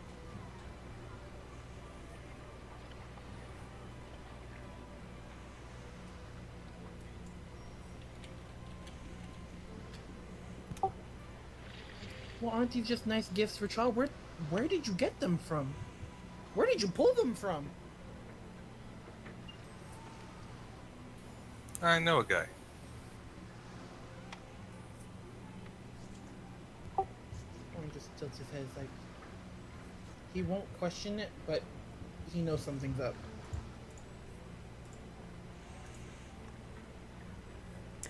Hey man, rogue's got a rogue, okay?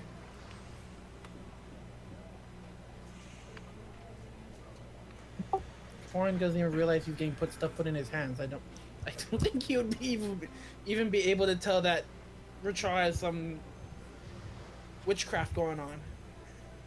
I want to try to take the shoe off the top to see what it does. It comes off. You can go into your equipment list and add Staff of Adornment. Okay, let's do that. It's literally just like any other staff, except you can put up to 3 items that'll hover above the tip of the staff. Oh, so I just have a real fancy staff now. Yeah. Sick. It's a fancy staff that can hold bindles, so you could be a hobo if you want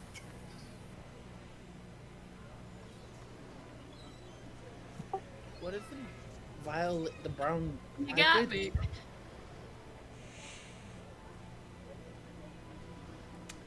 Unless you ask Ratraw. You don't know. Kaporin just tucks it away in his bag, and if he remembers, you'll remember later. If you wanted to ask him, I would answer in a way that Richard would. Well, no, Kaporin's not going to ask in front of Bryn or Nori, so he just waits that he's like he'll come back to you later. What, you think I'm not gonna let you keep it or something?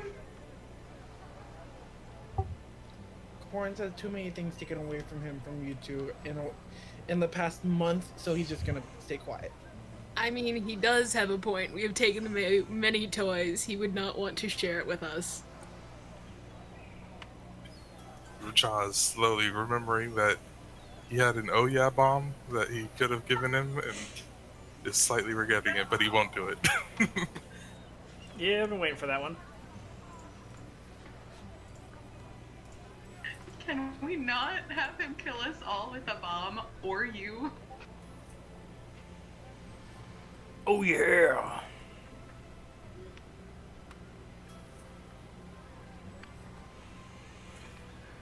So is there anything else you guys would like to do? The day is still young.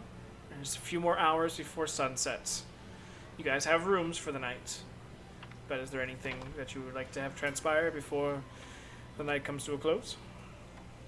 Or at least until someone has to go and hit on some ladies? And beg for forgiveness. If Richard saw Nori take the shoe down, he would want it back. I would give it back to him. Well, as soon as the girls are awake, Kaporin would ask Richard what the liquid is, and Then he'll probably spend the night out on the streets and then back to the carriage. Maybe he brings his own.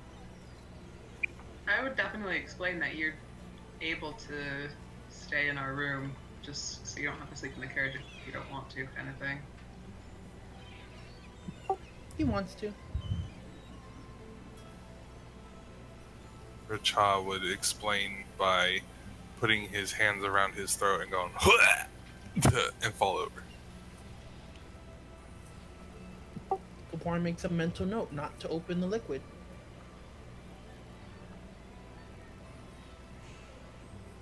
He will wrap it in whatever he has in his bag to protect it.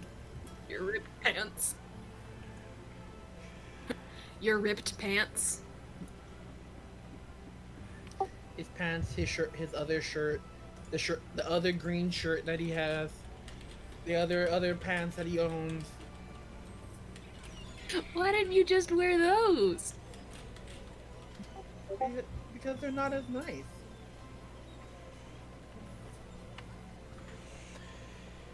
So you can go ahead and put down one vial of poison, basic, from onto your equipment list.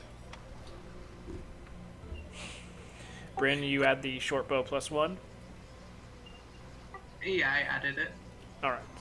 Then I'll put in Saren's the scroll.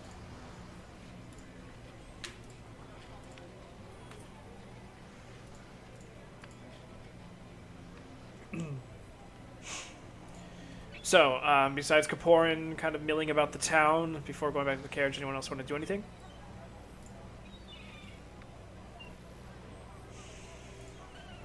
No, I don't think so. What is the poison called? It's just a basic. Oh, got it. Found it. Instead of an acidic. But I really appreciate that joke, yes.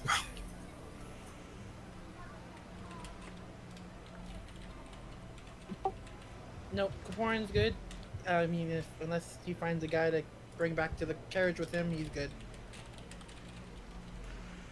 once you tell them that, yeah, let's go back to my carriage, it's probably going to put a big burner on any extra movements that might happen after that. Or you can tell them that you just are sharing a room with the 2 girls in your party. It's fine. I think that's a buzzkill for both.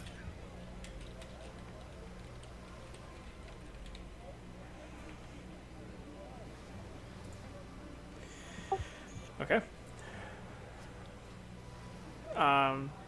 So, Rachel, what are you doing? Probably going back down to the disembodied voices and requesting that his bed get turned back into a nest. Can be done and will be done. And then he would, if nobody else was in the first floor, he would ask the disembodied voices,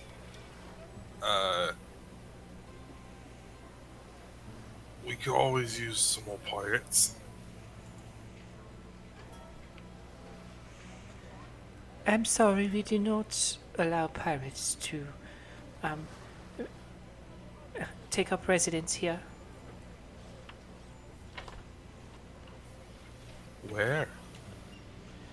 I don't know, just not here. Know somebody?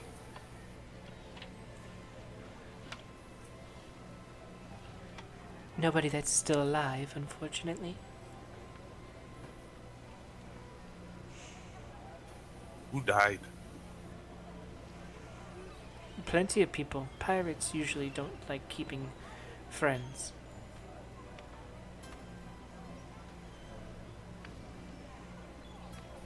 Okay, bye. I love you. And just go scampering. Alright. Nori? I would come with Bryn because I don't. What happened last time was not a great experience, so I just kind of want to make sure things are all safe. And I think I don't go inside, I just kind of stand outside watching. He didn't die. It's fine. It's fine. It's fine. Got attacked by some just rando ladies and had your weird tattoo thing burn. It's fine. It burned She good. didn't get hurt. Racha would have actually gone as well if they were heading out. Okay.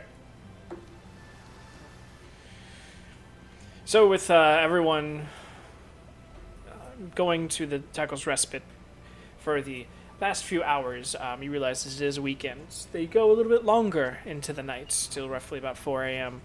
Till finally things start to calm down. The two girls, however, end up leaving before the bars closed. They have a couple people fill in for them. And instead, they go... you guys posted up in different positions, kind of watching and waiting. You see the two bartenders leave together and go further into town. Not in the direction of the warehouse that you've been to before, Bryn, but deeper into town.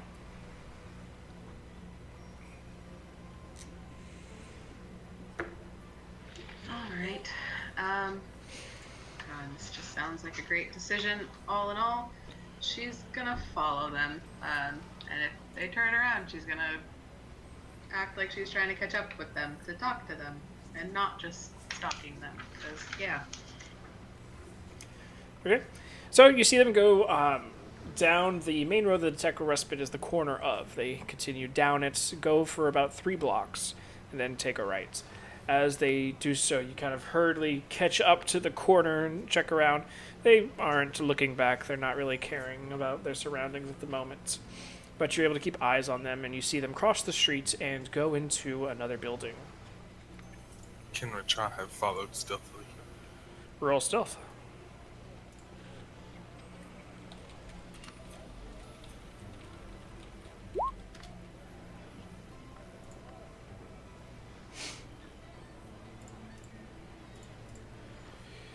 You picture yourself quite stealthy, there, sir. All right.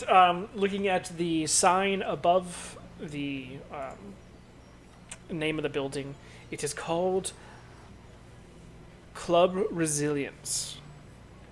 And the large amount of music that is coming from inside.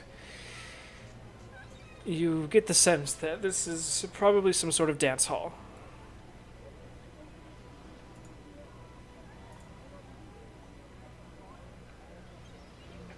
Yay.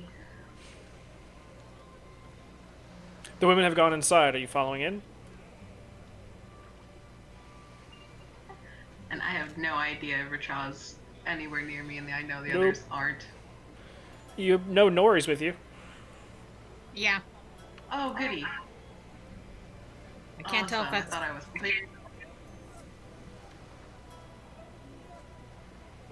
Well, I guess we should go in. I do need to try to talk to them. Hopefully they will talk to me. Let's do it. All right. You guys move it. Going through the front door, it is a large dance hall with multitude of people in here, moving quickly, swirling around. A decently large band setup has been pushed up into the corner. About 6 or 7 musicians are going at it, and everyone, it's a sea and blur of movement and colors as the entirety of this place is moving. The only sort of stagnant people in this area, besides the band, are the small bar that is attached off to the left as soon as you come in through the doors. Currently, there's about 6 or 7 individuals that are around the bar, but you do not see the ladies there.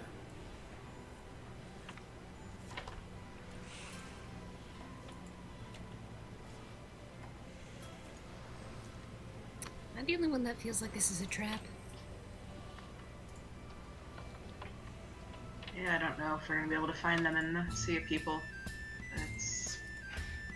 I don't know. Can I try to just do a perception check?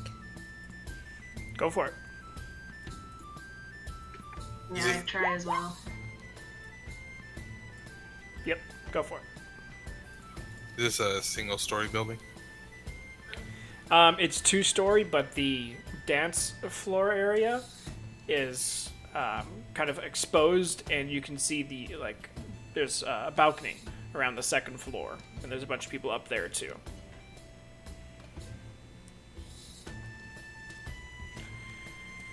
Yeah, Bryn, just the wild movement of everybody and everything. You can't really make anybody out. Nori, you're seeing people move about, but you don't see the ladies anywhere.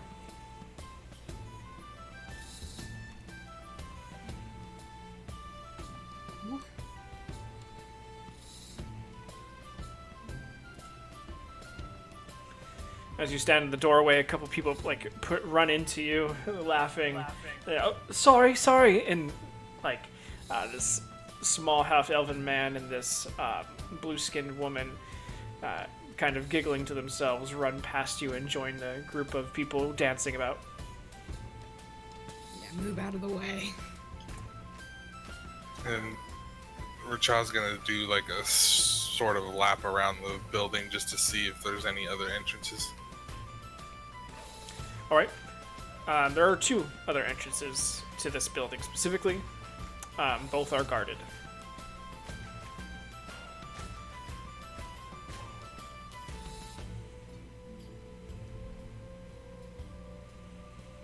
How big is the downstairs dance area? The dance area itself is roughly about 50 feet by 50 feet square circle, with about 10 feet on either end, one side being the bar and one side being the band.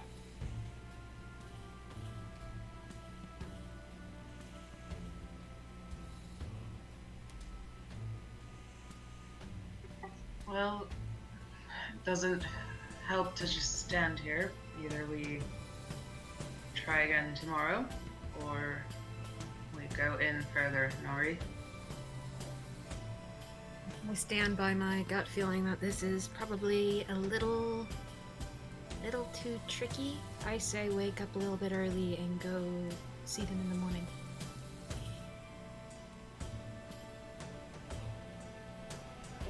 All right.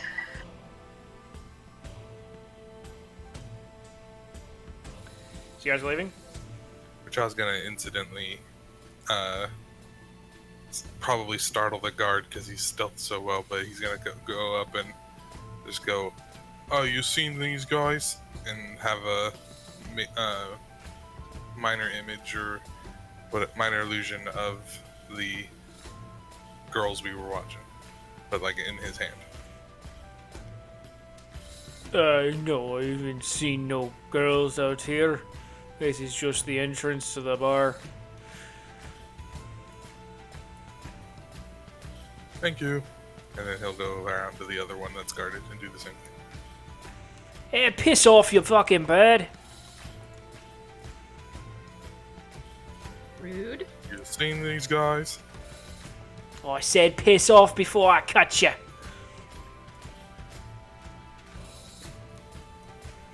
Please don't. Then you best be pissing off, huh? And he pulls out a dagger.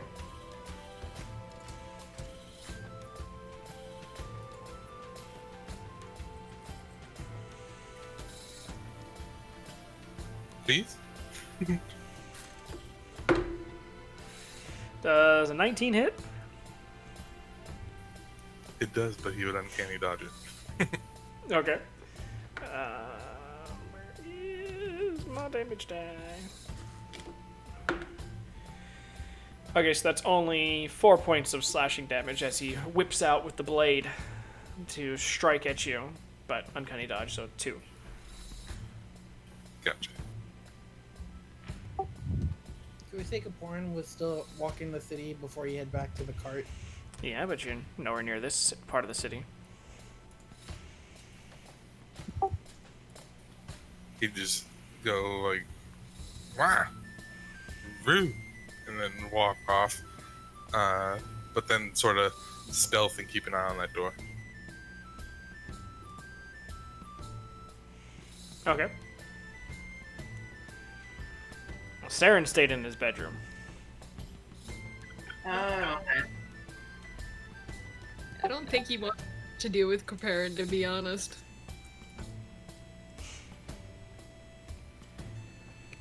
But as far as the door goes, Racha, however long you want to stay there.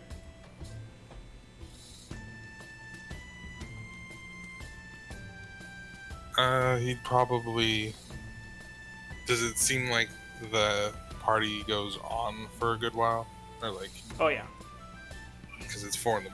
I was like, the sun's about to rise in an hour or two. Sunrise is around 7 a.m. right now during this time of the year.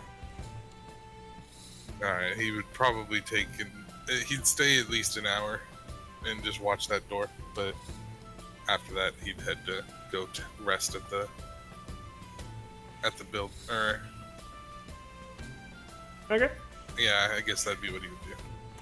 After about an hour, just the same guy resting himself up in the doorway, but no change other than that.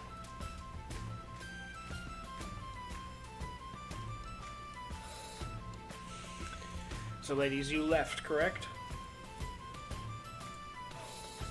I think that's what we decided. Back to the lazy pillow.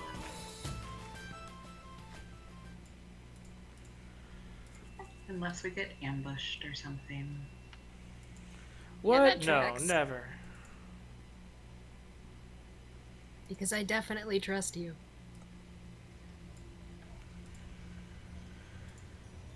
So, you guys go back, greeted by the same disembodied voices, telling you that there has been no movement from that other room since you guys had left earlier. So Saren hasn't left, but Racha hasn't come back yet. Well, that's not great.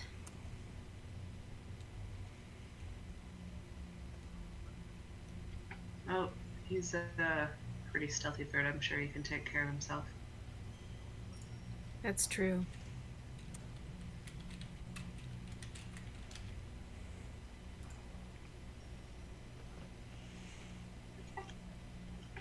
I guess we're just gonna go up to the room. Yeah. Yeah, just curl up in a bed, go to sleep. Okay. So, with that, you guys return to your bedrooms. Racha, after your hour of waiting, nothing happens. You return back to your room. He'd swing by the cart first to make sure Kaparn was all good, and then also to unhitch the horse to let him sort of lay down and sleep, and drop off the makeshift canvas thing that he did for the horse. Okay. All can easily be done, and you see Kaporn and Belladonna curled up next to each other inside the carriage. Cute. And then we would go back to bed. And as Racha stealths and sneaks his way back into the room, Bryn, Nora, you guys are both awoken to a nice disembodied voice. Sorry to wake you, but the other room, the door has opened. Can you tell me if it was the bird coming back? I am not inclined to say one or the other, unfortunately. I was tasked with only letting any of you know if the door had been opened. Very true. Thank you. She'll go up and open her door to see if that door is still opened or being closed, kind of thing. It's probably closed by the time you get up there.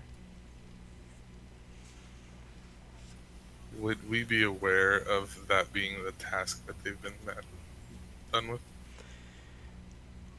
Yeah, we would have told you last time. They said that if we didn't tell you about it, they would have told you about it. Gotcha. Just for future. Every hour, Racha wakes up, opens the door, and closes it. I was thinking of just like opening and closing it, just ding, ding, ding, ding, ding. Just,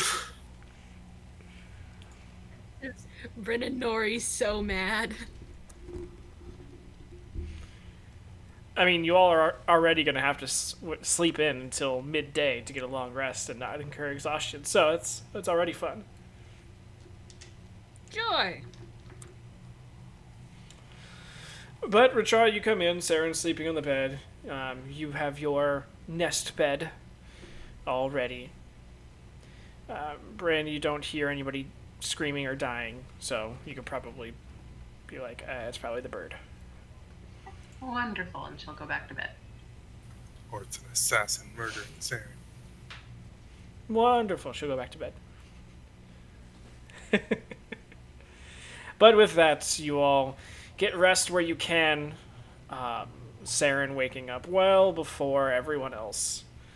But you all do get a long rest with the next day's adventure, decisions needing to be made, all waiting ahead of you. And that's where we're going to end tonight's session. Sounds like a good stopping point for me. Alrighty, guys, any questions?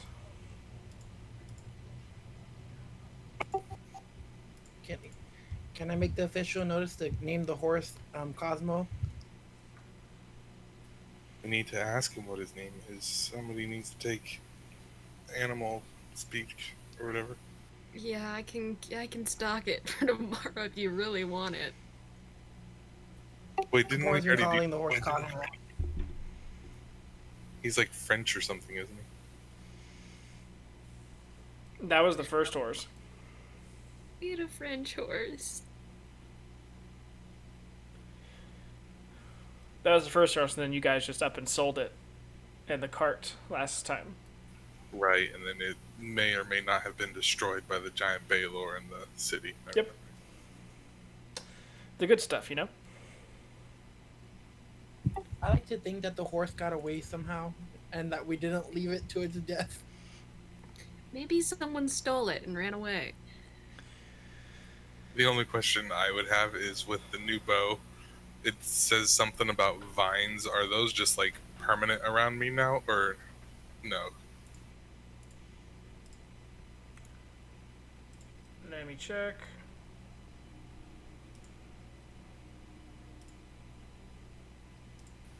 It says during the 2 hours, the bow grows vines down your arms and over your hands and the ground, but it doesn't say the vines actually stay around or not. I'm just curious. Oh, anytime that, so anytime that you do the ability for it, the vines will come, they basically come out from like where your shoulder's at, they'll wrap down your arm, and they're the things that go into whatever dirt or earth you're... Gotcha. They deliver the arrow. Makes sense. Yeah, exactly. Fancy. I like it. Oh, question about the Ring of Life Stealing. Yeah.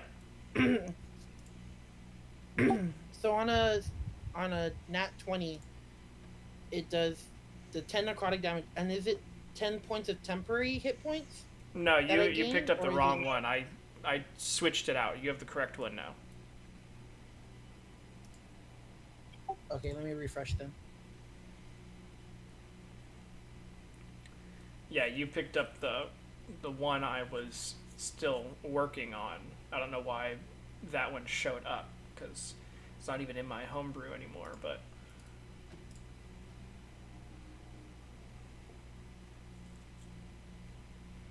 But I added the correct one now. Okay, cool. Thank you. Not a problem. Alright, any other questions? Oh, sure, let's freaking try it. From the very short interactions, would Bryn get a cold shoulder vibe or like a God damn it, you're back vibe from Heather and Mira? More like a... It's you, huh? I get that vibe too. You get the... Hey girl, how you doing? Dear Lord.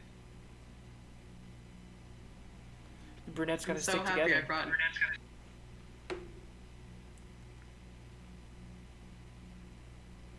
Oh, I definitely have to bring Nori with me when I have to go talk to them. Yep.